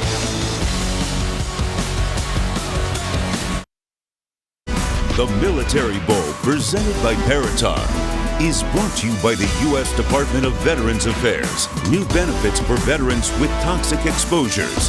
Visit va.gov/PACT. Part of the Christmas Week Bowl festivities, both teams visited the National Museum of African American History and Culture in Washington, D.C. Here in the DMV area. Washington, D.C., the original home of the Military Bowl. Annapolis has hosted the game since 2013. Duke with a 16-point lead. Blue Devils 8-1, leading at the half this year. They extend that halftime lead with Polino's 3rd field goal. Johnny Richardson from his 4 runs into his own man. And Richardson dragged out of bounds eventually at the 20. New Year's Eve, it is the All-State Sugar Bowl. Noon Eastern on ESPN. Bryce Young, Will Anderson Jr. and Alabama take on Kansas State. First ever meeting between these two schools. The Big 12 champs K-State against the Crimson Tide in New Orleans. And you saw there a moment ago, Will Anderson, Bryce Young, Todd McShay's top 2 prospects in the draft, and unusually, both are going to play in this game. Yeah, I love to see it. I think it speaks to the culture and the type of players and high character that they are. They want to continue to compete for their team and play in the bowl game. Good start to the second half for UCF. This is Kobe Hudson, transferred from Auburn, who's come on late in the season, a gain of 14 on his first catch. And the Knights will run a little up-tempo Gus Malzahn specialty here.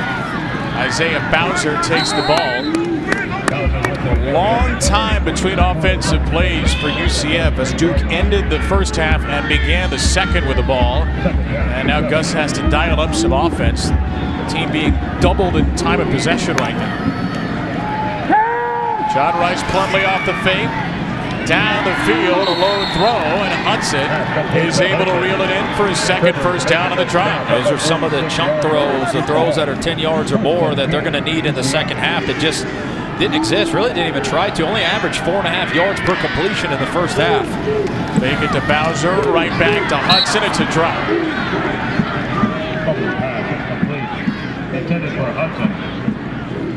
What do you make of what Duke did to UCF offensively in the first half? Well, I think, UCF, the score indicates that it's worse than what it is. You just point to that one fumble by Plumlee ended up being such a backbreaker and changed the momentum of the game. I mean, Duke ended up scoring 10 points after that fumble right before half. So I thought before that, Duke, good job. Corral Plumlee like they did there. I mean, everything with this offense with Gus Malzahn starts with stopping the quarterback runs. Gus Malzahn's offense is the best of them, even going back to Auburn, Arkansas. Quarterbacks that are mobile, Plumlee is that. Duke's had a good game plan to slow that down. Duke was trying to get defenders off the field after the tackle for loss. They didn't, and still Plumlee was sacked. R.J. Oben back-to-back plays, but did Duke have too many men on the field? The flag is all the way back in the secondary. 5-yard penalty, makes third down. Now they did indeed. Looked like Dwayne Carter was rushing to get off the field. So UCF's tempo ends up keeping the drive alive. Yeah, this is the exact thing you see like Aaron Rodgers doing on Sundays. He sees the defense try to sneak in a substitution, and they'll just call one word and have the ball snap just to get that free play and that free 5 yards. It was very alert. I think John Rice Plumlee. Back to a 3rd and 8. Plumlee, where is this play going? Absolutely nowhere. Cam Dillon playing for the unavailable Shaka Hayward was in for the pressure. A play design that had really no good options for UCF, and the Knights will punt. Yeah, you're right. I mean, just nothing open on the outside. It rolled out to the left, two-man route combination, and Brandon Johnson right there, number 30 for Duke, does a good job of setting the edge and forcing Plumlee back in. And Cam Dillon there flying up to make the tackle, but there was nobody open. Two receivers out there running a two-man combination route, completely blanketed and covered, and really nowhere to go with the ball for Plumlee. This ball's being moved back to where Plumlee threw it. He may have been down Number 2 before he released the ball. 4th down. Well, maybe not. The officials looked like they were going to move the ball back to about the 41. Now one official has placed it at the 48 again. If I'm Duke here, I'm screaming to my teammates, just make sure you see the ball punted. This is a down 16, second half. This is the ideal time to run a fake if you got the right look, and we know Gus Malzahn was not afraid to do that. Gus Malzahn. Ray Charles can see it. That's just some tremendous work by our on-field audio mics. I think this play is going to be reviewed. We'll have the result on the other side. Previous play is under review. Gus Malzahn's team gets backed up another 11 yards. Mike Elko's defense gets its 3rd sack upon review. John Rice Plumlee's knee was down when Cam Dillon got to him. Yeah, left knee right there, ball in hand, left knee down, good call. So it's back-to-back sacks for UCF. It would have been back-to-back sacks, but there was a penalty to wipe out the 2nd sack. So after the penalty, Dillon picks up his 2nd sack of the year. And Duke has 3 sacks on Plumlee today. McCarthy gets the punt away. It will bounce inside the 15. This will play quite nicely for UCF. Down to the 3, that's a punt of 60.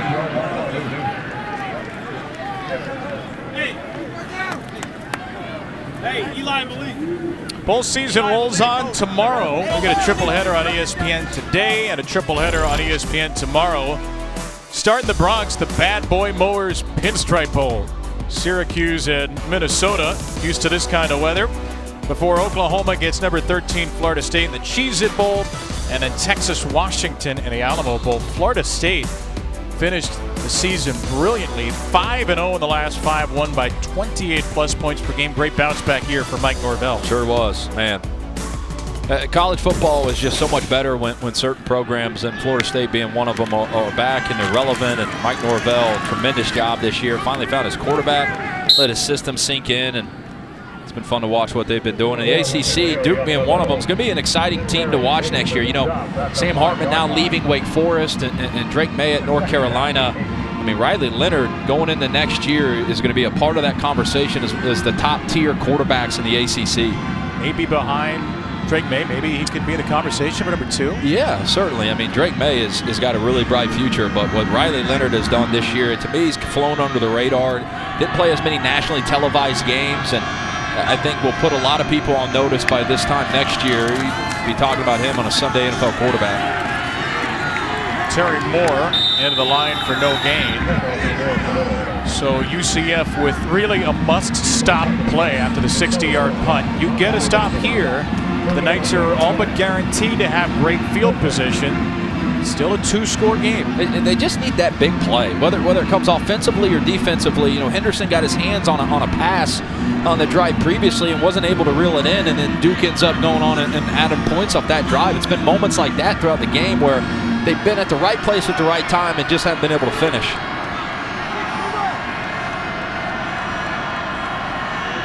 See if Duke takes it to the teeth of this young secondary on 3rd and 7.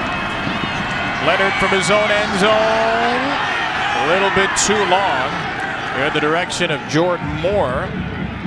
And UCF, after a 60-yard punt by McCarthy, forces a 3-and-out. A lot of hand-to-hand contact there between Moore and Hodges right here in the slot. But I think you see that yank right there by Hodges. I thought for sure that back judge was going to see that and maybe throw a pass interference call, but no call, and a nice stop at what should lead to pretty good field position. That's one thing UCF offensively has not had today, is the ball on their side of the 50 a lot.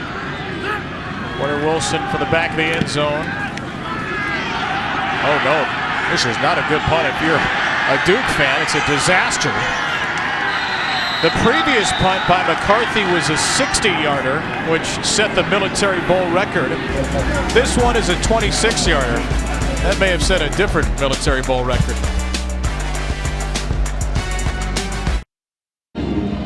This year's recipients of the ROTC Student of the Year Scholarship honored in today's game, presented by Navy Federal Credit Union.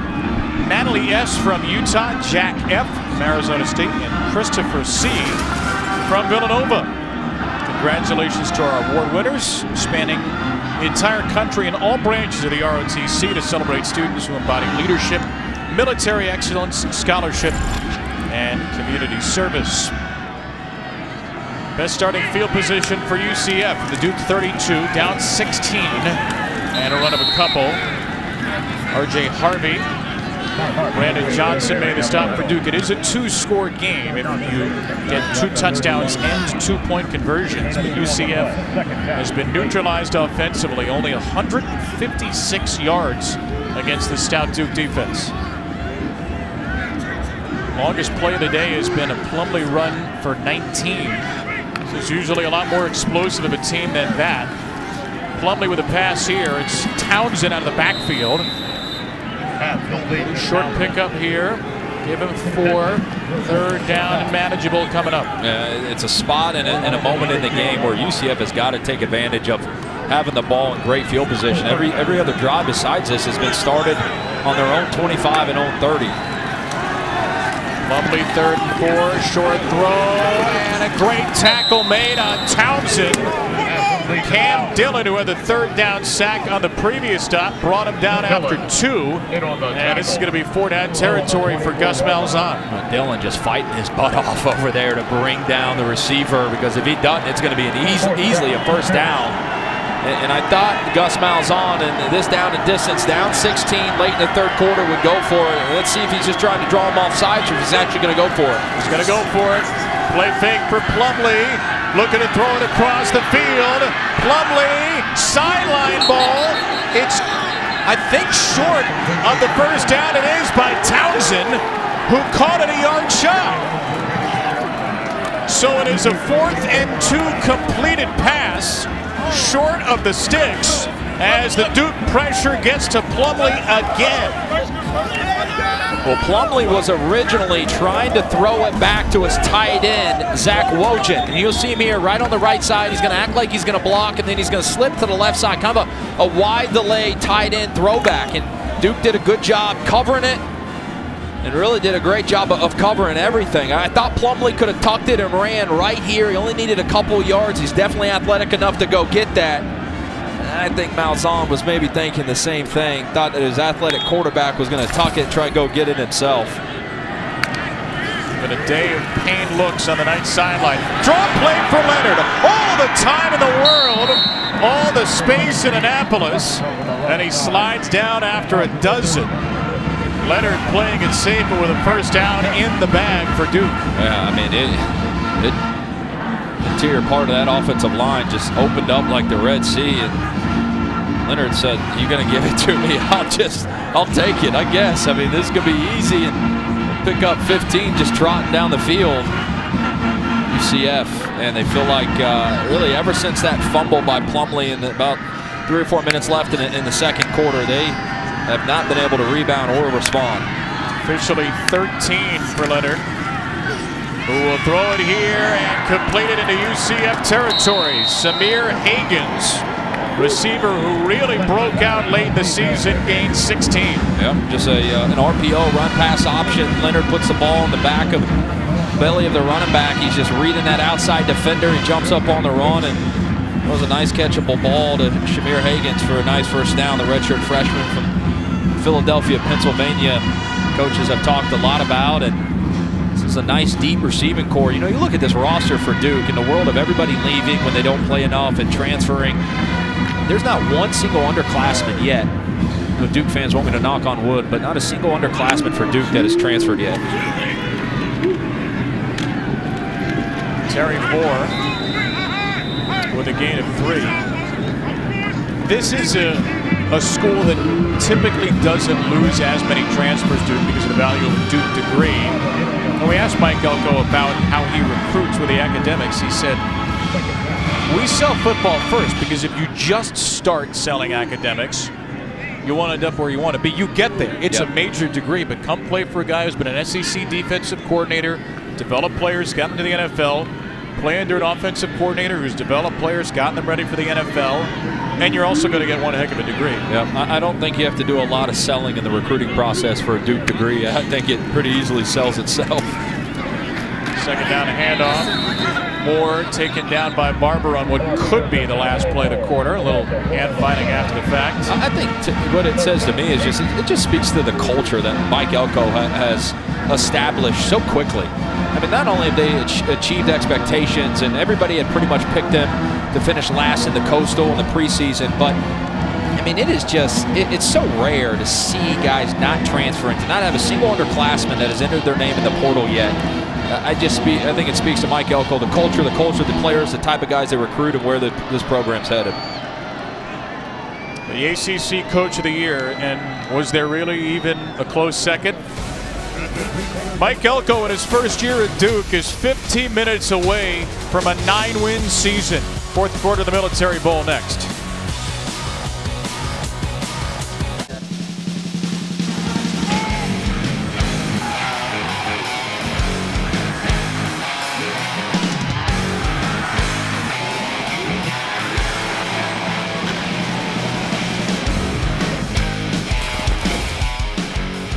Duke 15 minutes away from its first bowl win in 4 years.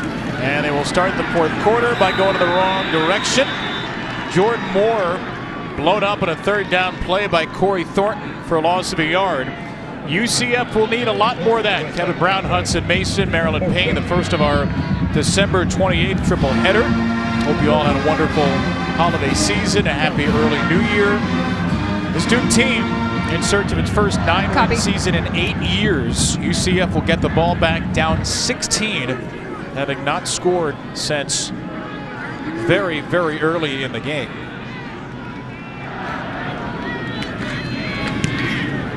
Porter Wilson's punt, much better this time. Townsend will let it bounce. And it's spun down and covered up by Duke at the 9. Let's go down to Maryland. Dwayne Carter pointed out that this Duke team had the opportunity just a couple plays away to be playing in the ACC championship. He said that we are so determined to win this bowl game because we believed we should have been in that postseason game had things gone our way in the middle of October. Now, Graham Barton added that this Duke team has been counted out all season long. He said it adds a little bit more weight into everything that we do, and you see it every single Saturday and every snap in every game. We love being the underdog, though. They're 8-4, Maryland, and they could easily be more than that, as you mentioned, the close losses. Plumlee on the run drops that into Hudson, who is inbounds. 4 losses by a combined 16 points for Duke. A lot of close games. They're going to try to close this one out after a first down catch by Hudson to start the drive. Didn't have a single double-digit loss this year. I mean, even in the games that they lost, before that they lost, they were extremely competitive. And you know, I think that's why it surprised a lot of people. That they won games that a lot of people think they didn't win, but even the games they lost, they were extremely competitive. Plumlee gets it out quickly to Hudson, spins away, and takes his defender for a ride for a couple of yards. Chandler Rivers ultimately drug him down, a gain of 9. They've gone after Chandler Rivers a couple times today. In the first half, they tested him deep, and the freshman from Texas stood his ground and held his own, and Gus Malzahn stopped trying to attack him. Gets to Bowser.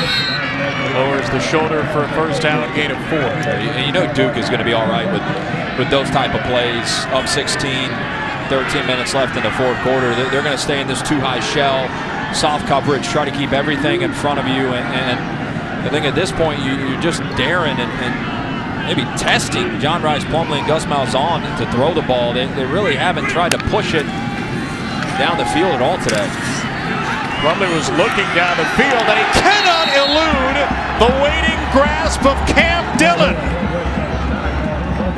2 sacks in the game for the Columbia transfer, who had 1 sack in the regular season. Yeah, here he is coming off the edge at the bottom of your screen, and he runs right over, kind of runs right through and then around Bowser. Bowser's a big running back at 220 pounds, and what a day that Cam Dillon has had, replacing Shaka Hayward, who was out with an upper body injury and was a leading tackler for this Duke defense. 4 sacks in the game for Duke. A 2nd and 19 draw, R.J. Harvey. And Harvey with a hearty chunk of yards back. Gus Malzahn says go, go, go up to the line. 16 on the play, and they'll try to snap it as Duke substitutes. Blue Devils get their players off the field in time, and Harvey is gobbled up. Only get a yard, and I think given the way Duke's controlled the clock, UCF will go for it again. Yeah, got to go for it down this much in the fourth quarter, and Duke has just substituted, got a bunch of fresh bodies as they bring in more fresh bodies now. Going to bring in some of those bigger, bulkier defensive linemen and linebackers, maybe expecting a run here. It's going to be a direct snap to Bowser. On 4th and 2, Bowser looks like he's got it, waiting for an official signal. It is a first down. For go-to play in short yardage situation. It's the same type of play that Bowser scored on earlier in the game. They into this muddle huddle, get to the line of scrimmage quickly, bring in a motion, fake it and run power, wrap the guard behind it. And with Bowser's size, it's just almost impossible to stop for at least a 2-yard gain. It hasn't been a great day for UCF, but boy, you got to have some guts to take Plumlee off the field on a 4th and 2 and then still convert it. We know Gus has some guts. Haven't seen him delve into the trick playback yet. Plumlee just got rid of it at the last moment to Townsend. He just scooped it away to avoid the sack and at least get something on the play. Gain of 3, but it could have been a lot worse. Again, I mean, it's just great coverage downfield, nowhere to go with the ball. Plumlee just kind of feels his running back out in space, and That's the one thing Plumlee does have. I mean, there's room to grow as a passer, and he will make that. This is a guy who hasn't started and really played quarterback a year and a half after transferring from Ole Miss, but he does have great instincts and great feel. Second down throw. This ball is caught. It's Javon Baker along the sideline. And UCF finally gets the big play it's been waiting for 50 minutes. Gain of 37. Yeah. It's really a great, what you call kind of an underthrow. Not a lot of room over there on the sideline, and Plumlee does a good job of just giving Baker a chance to make that play. When that DB for Duke has his head turned, and underthrow is never really a bad type of throw. Baker kind of shrugging his shoulders and arms like, where has this been all game? This could be the trick play. Here's Harvey, the former high school quarterback. He'll throw it back to Plumlee, and Plumlee, running behind his whole offensive line, crosses the field inside the 5. We've been waiting all day for the trick play. It looked like Duke had stuffed it out, but you can't take your eyes off Plumlee.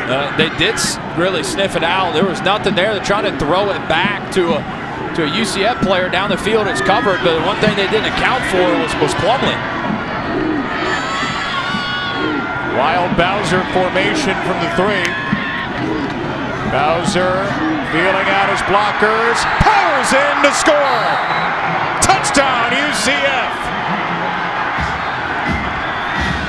And the Knights will have to go for 2 now to make this a 1-score game after Bowser's second score.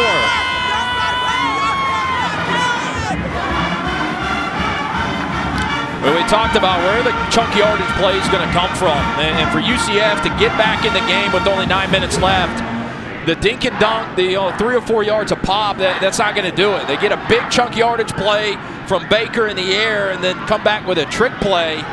Duke covers it, and the one thing they did not account for was Plumlee. Plumlee, as good as they get in college football, just ad-libbing, makes something out of nothing. Finally, a UCF touchdown, and going for 2 here is the right call. Yeah, sorry, Hudson. Gus Malzahn is screaming at the play clock, which has expired. I think he was hoping there would be a reset there, and it appears UCF will be given a chance as the play clock will reset. So it's still going to be Bowser. Bowser will pitch it back to Plumlee. Plumlee spins away from Dillon. Plumlee throws it back to Bowser, and he's going to be well short. So it was one trick play too many for UCF. The Knights get the touchdown. Duke gets the stop, and that keeps this a 2-score game. Well, the trick play snuffed out, but not really, because Plumlee turned something out of nothing, and then the touchdown, the second one of the day for Bowser. Duke with the 2-point stop makes it a 10-point game.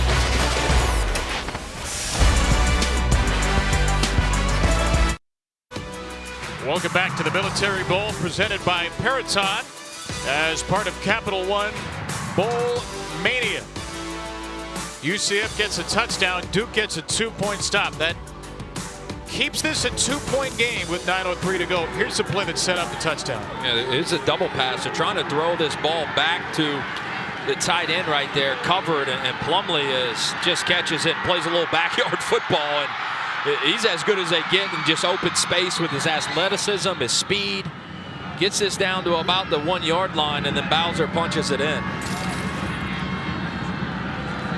It's a 16-yard catch where Plumlee ran about 16 yards, maybe more. Bouncing kick, bobbled and fielded by Terry Moore. And Moore to the 25-yard line as we check in with Matt Barry in the studio. Hi, guys. Good evening. Want to let the Arkansas-Kansas audience know you'll be here on ESPN. Coming up, Sam Pittman, 3rd season as the head coach, has Woo Pig back in a bowl game. That coming up just under an hour right here on ESPN.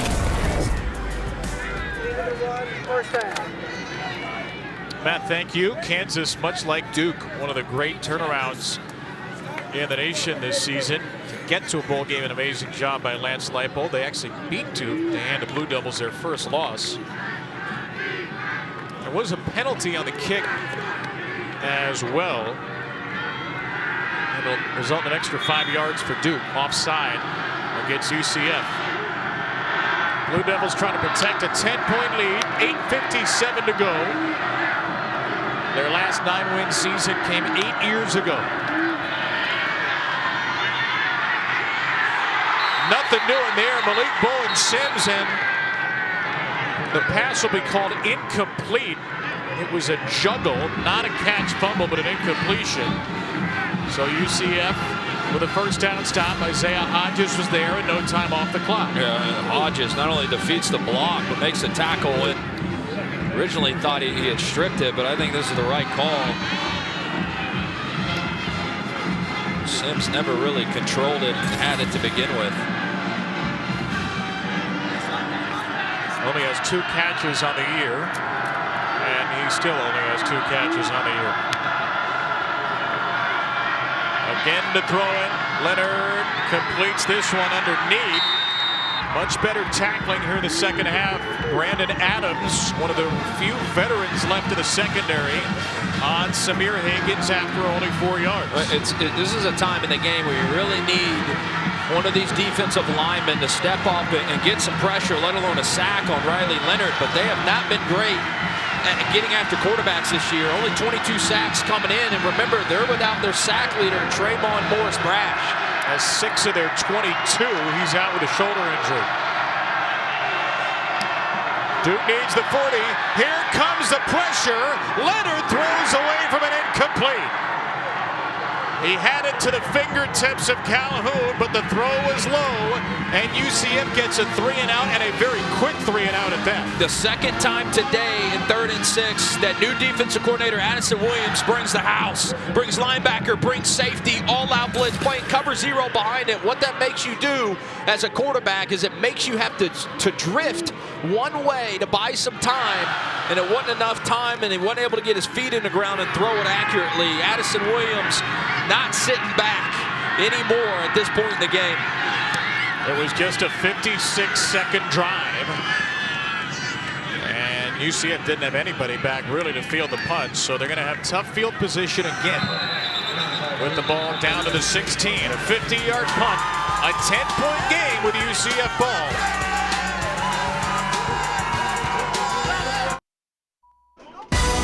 The Military Bowl is presented by Peraton. At Peraton, we do the can't be done. And in part by 3M Science, applied to life. The bowling before the bowling. One of the many activities of Bowl Week. I'm amazed at the form of some of these Duke and UCF players. 2 sport athletes. You don't think about football and bowling usually. Were you a good bowler? You think playing quarterback and bowling have any similarities? What's a good bowling score? I don't know, like 180? 180 maybe? Yeah, so I was a good bowler. Okay. Humble brag, Butts. Would you have said I was a good bowler to any score I gave? Good score 75. I was a good bowler. Here's Plumlee. That pass batted down at the line, incomplete. Dwayne Carter got his hand to it. So UCF coming off a 91-yard touchdown drive. Once again with a long field to go, they need a score to make this a 1-possession game. Carter getting in there for the second tip of the day. I know Duke fans excited to hear that he announced this week that he's going to be coming back for his senior year after he considered leaving and going pro. One of the better interior defensive linemen that Mike Elko told us that he's coached in many years of coaching college football. Almost every significant player on this team is returning for Duke next year. Plumlee, second down. Plumlee running away from all kinds of Duke players and took a hit at the end. Looks like he's got enough for a first down. He does pick up 10 yards. Brandon Johnson on the tackle. And Plumlee now with 6 carries for 54 yards if you take out the 4 sacks. A little bit more limited than usual, but he looks healthier than he's looked in quite some time. Play action Plumlee. Under duress, but gets rid of it, incomplete. Intended for Javon Baker. Yeah, that's the guy they got to find. To come back from 10 down here with 7 minutes left.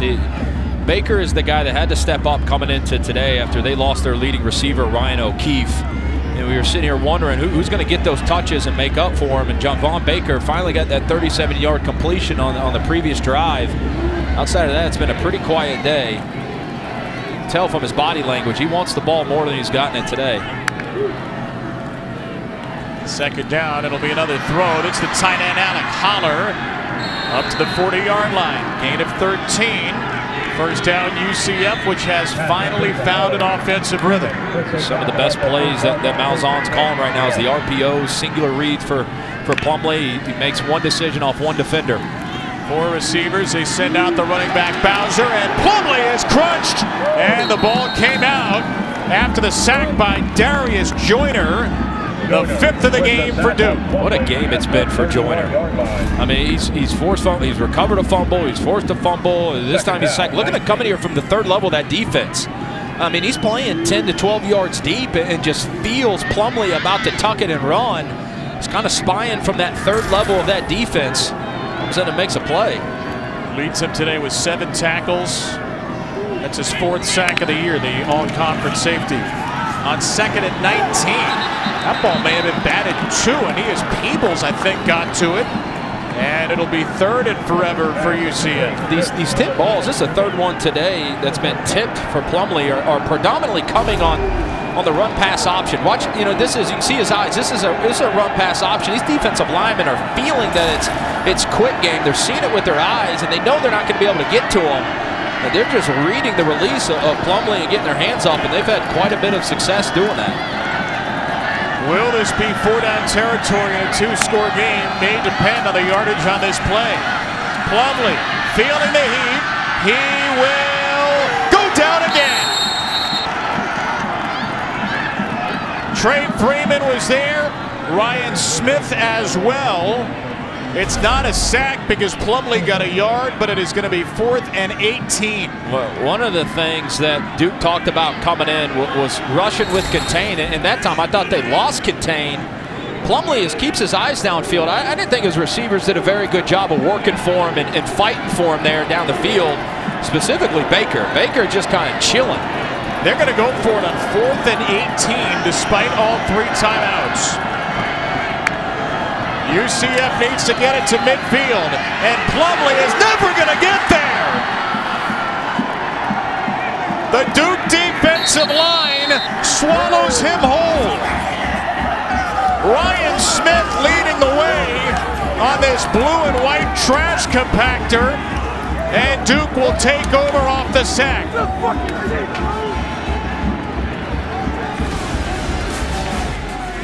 Well, Ryan Smith coming in from that outside linebacker position. There he is. Beats Bowser on the rush and makes the sack for the 6th of the day.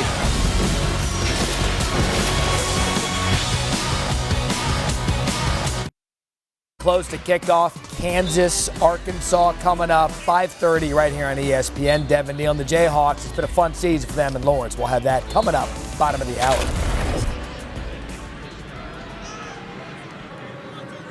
We look forward to that one, Matt, as part of our bowl triple header here on ESPN. Right now, Mike Elko's Duke team is sitting pretty. 6 sacks ties the season high for Duke. The last one by Ryan Smith, who had his first career sack in his 27th career game 2 games ago. His second comes in a bowl game. And great field position for the Dukies to start. From the 26, it will be the quarterback Leonard sliding down. He took a late hit. Where will the flag be on this one? It appears it will be nowhere. Weird about that late hit up high. The officials deem it to be legal after a gain of 3. Yeah, and let me tell you, as a former quarterback, you know, you're kind of sliding. Leonard's kind of sliding at the last second there. And the fact that it's close out of bounds, some of those UCF defenders are probably thinking that he's about to run out of bounds. And so it happens, bang, bang. I didn't see anything malicious or with malice intent to right there to go straight after Leonard. Took a good no call upon replay. Duke's going to bleed as much of the clock as they can. They snap it with 1 to go. And the handoff goes to Moore. Tripped up after a couple. UCF has all 3 timeouts, and the moment holsters them. A field goal here still keeps it within a two-score game, and so you don't want to get too casual here if you're Duke. You got great field position. I mean, you still want to have the mindset of trying to score a touchdown and running that clock without being reckless or too conservative. You're going to see them bleed that play clock all the way down. And if it is a throw, it's going to be a screen of some sort, maybe a bubble screen, something that's high percentage completion that keeps that clock running. They're going to snap it at 1 again. It will be a running play for Moore, and he is awfully close. Jason Johnson made the tackle, and that is a Duke first down. Moore stretched out to get to the marker and kill some more valuable seconds for Duke.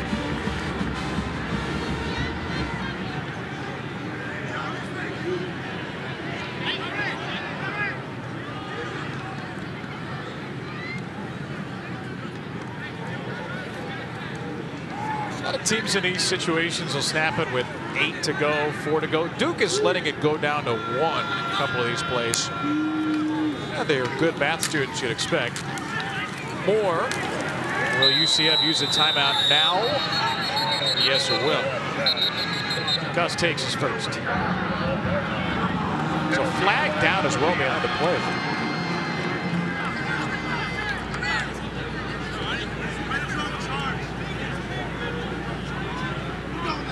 This has been a very cleanly played game in terms of penalties. There have only been 3 accepted penalties in the game. No foul. Personal foul. Unnecessary roughness. Defense, number 27. Oh, boy. Penalties after distance to the goal. Automatic first down. Walter Yates with an unaffordable penalty. They call timeout? They call timeout. It appears UCF is still going to use the timeout, but Duke has another fresh set of downs with a game almost iced.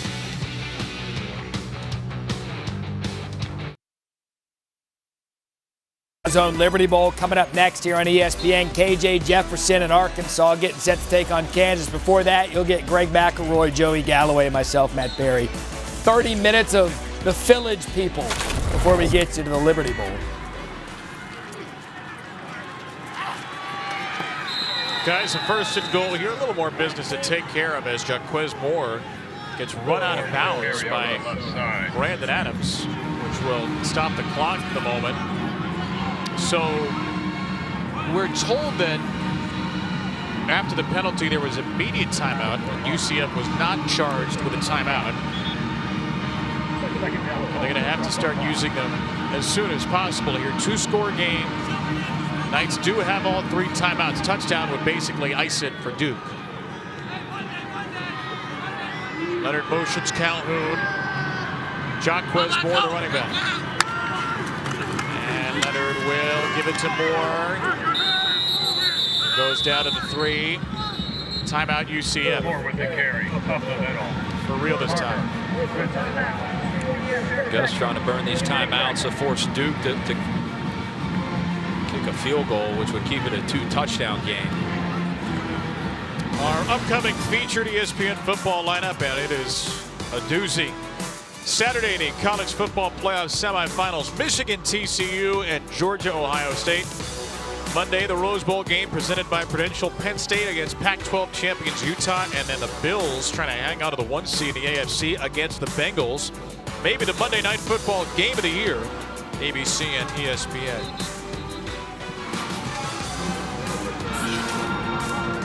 Join us after the game, Capital One postgame, immediately following this Military Bowl on the ESPN app. Mike Elko and Duke 3-9 a season ago, 0-8 in the ACC. Gus Malzahn and UCF in their final game as members of the American Conference. They will head to the Big 12 next year. That last media timeout, which we were told has now been changed to a UCF timeout. So they do officially have 1 left again. 3rd and goal from the 3. Game on the line here. Leonard will keep it. Leonard will dive in, and Duke will all but seal this bowl victory.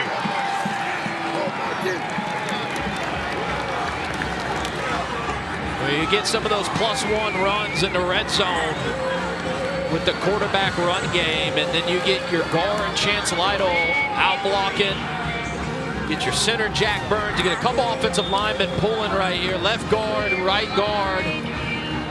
Look at Lytle right there, number 78, just taking care of that UCF defender and opening up the way for Riley Leonard. And it's a UCF defensive actually coming in was really, really good in the red zone. One of the best in the country. And credit Duke, their scheme, their red zone opportunities, when they got inside the 20, they were pretty much automatic today.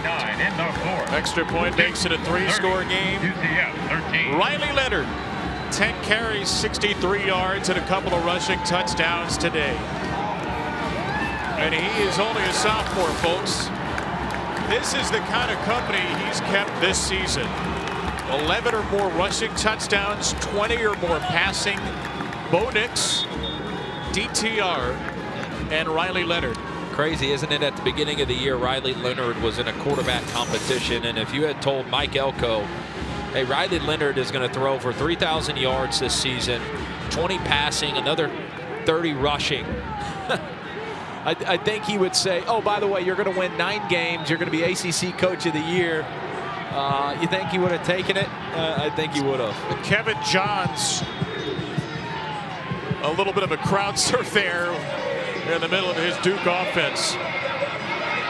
Leonard finishing off what has been a brilliant day and a brilliant, brilliant season for Duke University's Blue Devils. 3-possession game. UCF will start at the 25 as we look at today's clutch delivery brought to you by Chipotle. Riley Leonard, clutch game after game this season, saving some of his best for last. He's just extremely efficient, and we saw that in the passing game. Very few incompletions, and then in the running game, he just makes plays with his lower half. He was the leading rusher this year for this offense, and here was a play where he gets to his progression, finds his running back, takes it down to the 1-yard line, punches it in on a quarterback sneak, and then the most recent touchdown out in front. And a couple offensive linemen clearing away for him. What a year it was for Riley Leonard. And, you know, the ACC is next year going to have some really talented young quarterbacks. Obviously, Drake May at UNC will get a lot of talk this offseason. Riley Leonard will be in that conversation. MJ Morris, who started a few games at the end of the year for NC State. It'll be a fun year for quarterbacks in the ACC. Dump down to Harvey on this desperation drive. He's just shy of the first down. Clock will continue to run. Again, this is a player in Riley Leonard who for a while was seen as more of a basketball target in high school. Did not have a Power 5 offer until Duke came calling. This is sideline ball incomplete for Baker. And credit to David Cutcliffe and his staff for identifying Riley Leonard. Mike Elko gives David Cutcliffe plenty of credit. And things had slipped for Duke the last couple of years. 5-18, 1-17 in the ACC. It was time for a change. But David Cutcliffe turned Duke's program around, getting them to 6 bowls in 7 years over one span, 2012 to 2018. So first down for Harvey, under 2 minutes to play. Yeah, David Cutcliffe made it cool to go play football at Duke. I mean, he absolutely laid the foundation. And we asked Coach Elko that this week, and he recognizes the hard work and the foundation being laid from the coaching staff before him.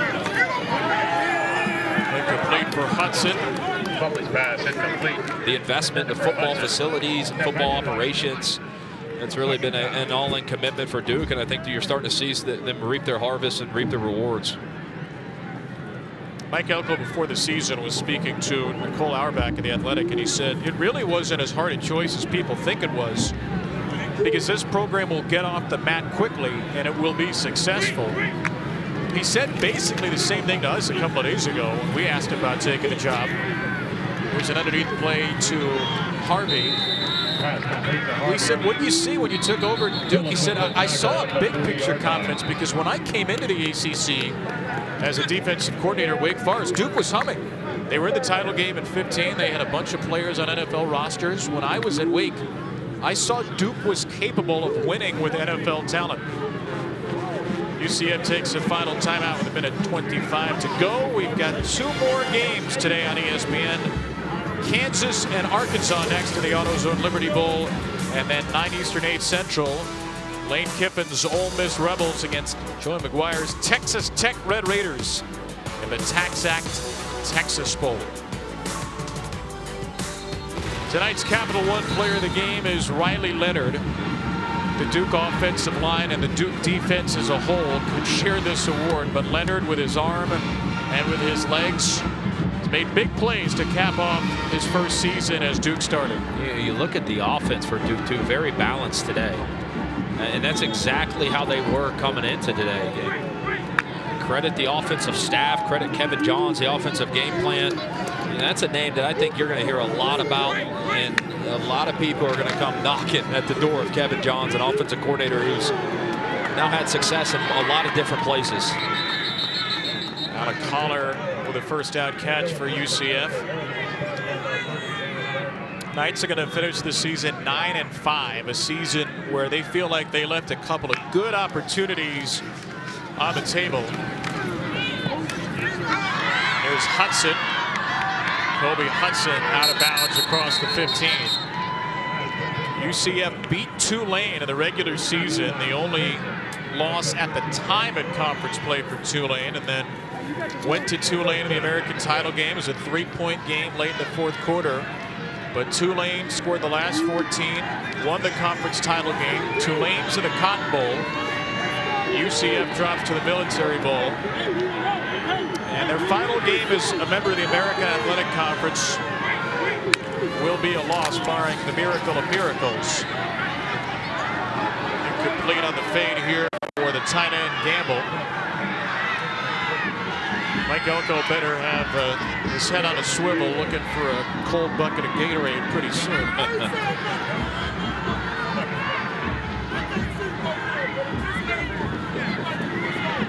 Honestly, not many better coaching jobs in the country than Mike Elko this year. No, really not. I mean, a program at Duke that didn't win a single conference game last year and has had very little turnover this year in the portal already. I mean, I think it still speaks that culture still does win in college football. Dwayne Carter said when Mike Elko took over, it's kind of like we left everything in the past. End zone ball again for Plumlee is incomplete for Baker. Coverage by Young. One of those few players who's playing his final college game here. Atron Young, grad transfer from Iowa State.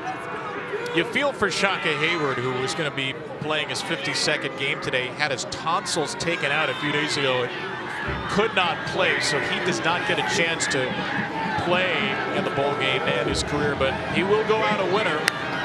His defense made sure of that. Plumlee on third down.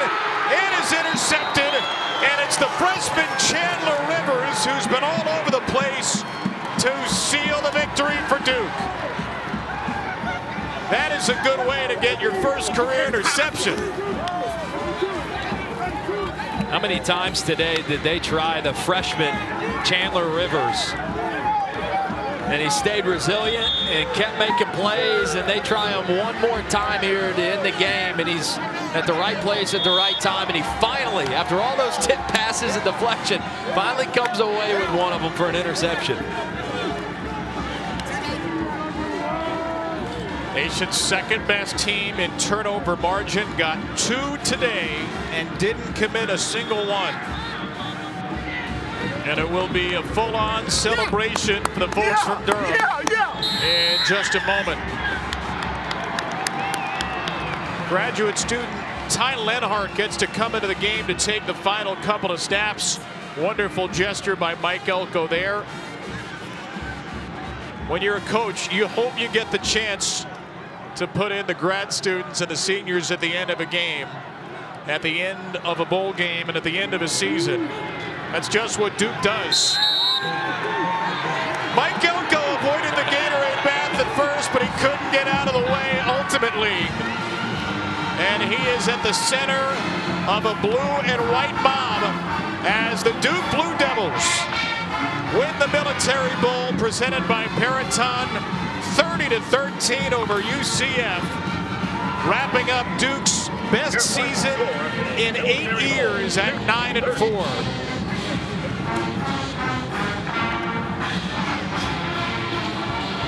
It's a special year for Mike Elko, and it signifies something beyond this season.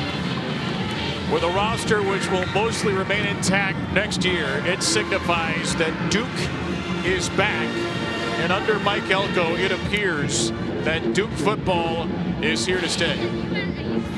Duke is going to occupy a lot of the talking points in the offseason and this summer heading into the 2023 season, because with Riley Leonard coming back, almost every skill position player, all their running backs have eligibility. They got a bright future with Mike Elko at the helm. Riley Leonard, a couple of rushing touchdowns. Duke sets a new program record for rushing scores. They get 6 sacks, and they're winning coaches with Maryland. Coach, you let us know that you wanted people to recognize how much Duke's defense has improved. In what way were you most impressed with how your defense showed that today? Yeah, I mean, they fought so hard in the second half. We know we didn't play great on offense at times in the second half. Our defense had to go out there and make a ton of stops, and they did. I'm just so proud of how much those guys have bought into what we're trying to do and how much they've gotten better all year. When you evaluate what the last year has been like here, what impresses you most about the buy-in? These guys are amazing. You know, what they've done in 12 months to change the image of this program, the trajectory of Duke football, this university, these kids behind me are absolutely amazing. I love them all. How does it feel to get your first bowl win as a head coach? It's amazing. It's amazing. It's just such a fitting way for this group to go out. We talked about it all week, that this story should end with these guys on this stage as the Military Bowl champions. I'm just so happy for them. Congratulations, and thank you for the time. Thank you. Appreciate you. Kevin. Maryland, Mike Elko said it should end that way, and it sure did. 30-13, Duke will ride into the offseason with a 9-4 record. Its most wins since 2014. And incredibly bright days ahead for Duke football.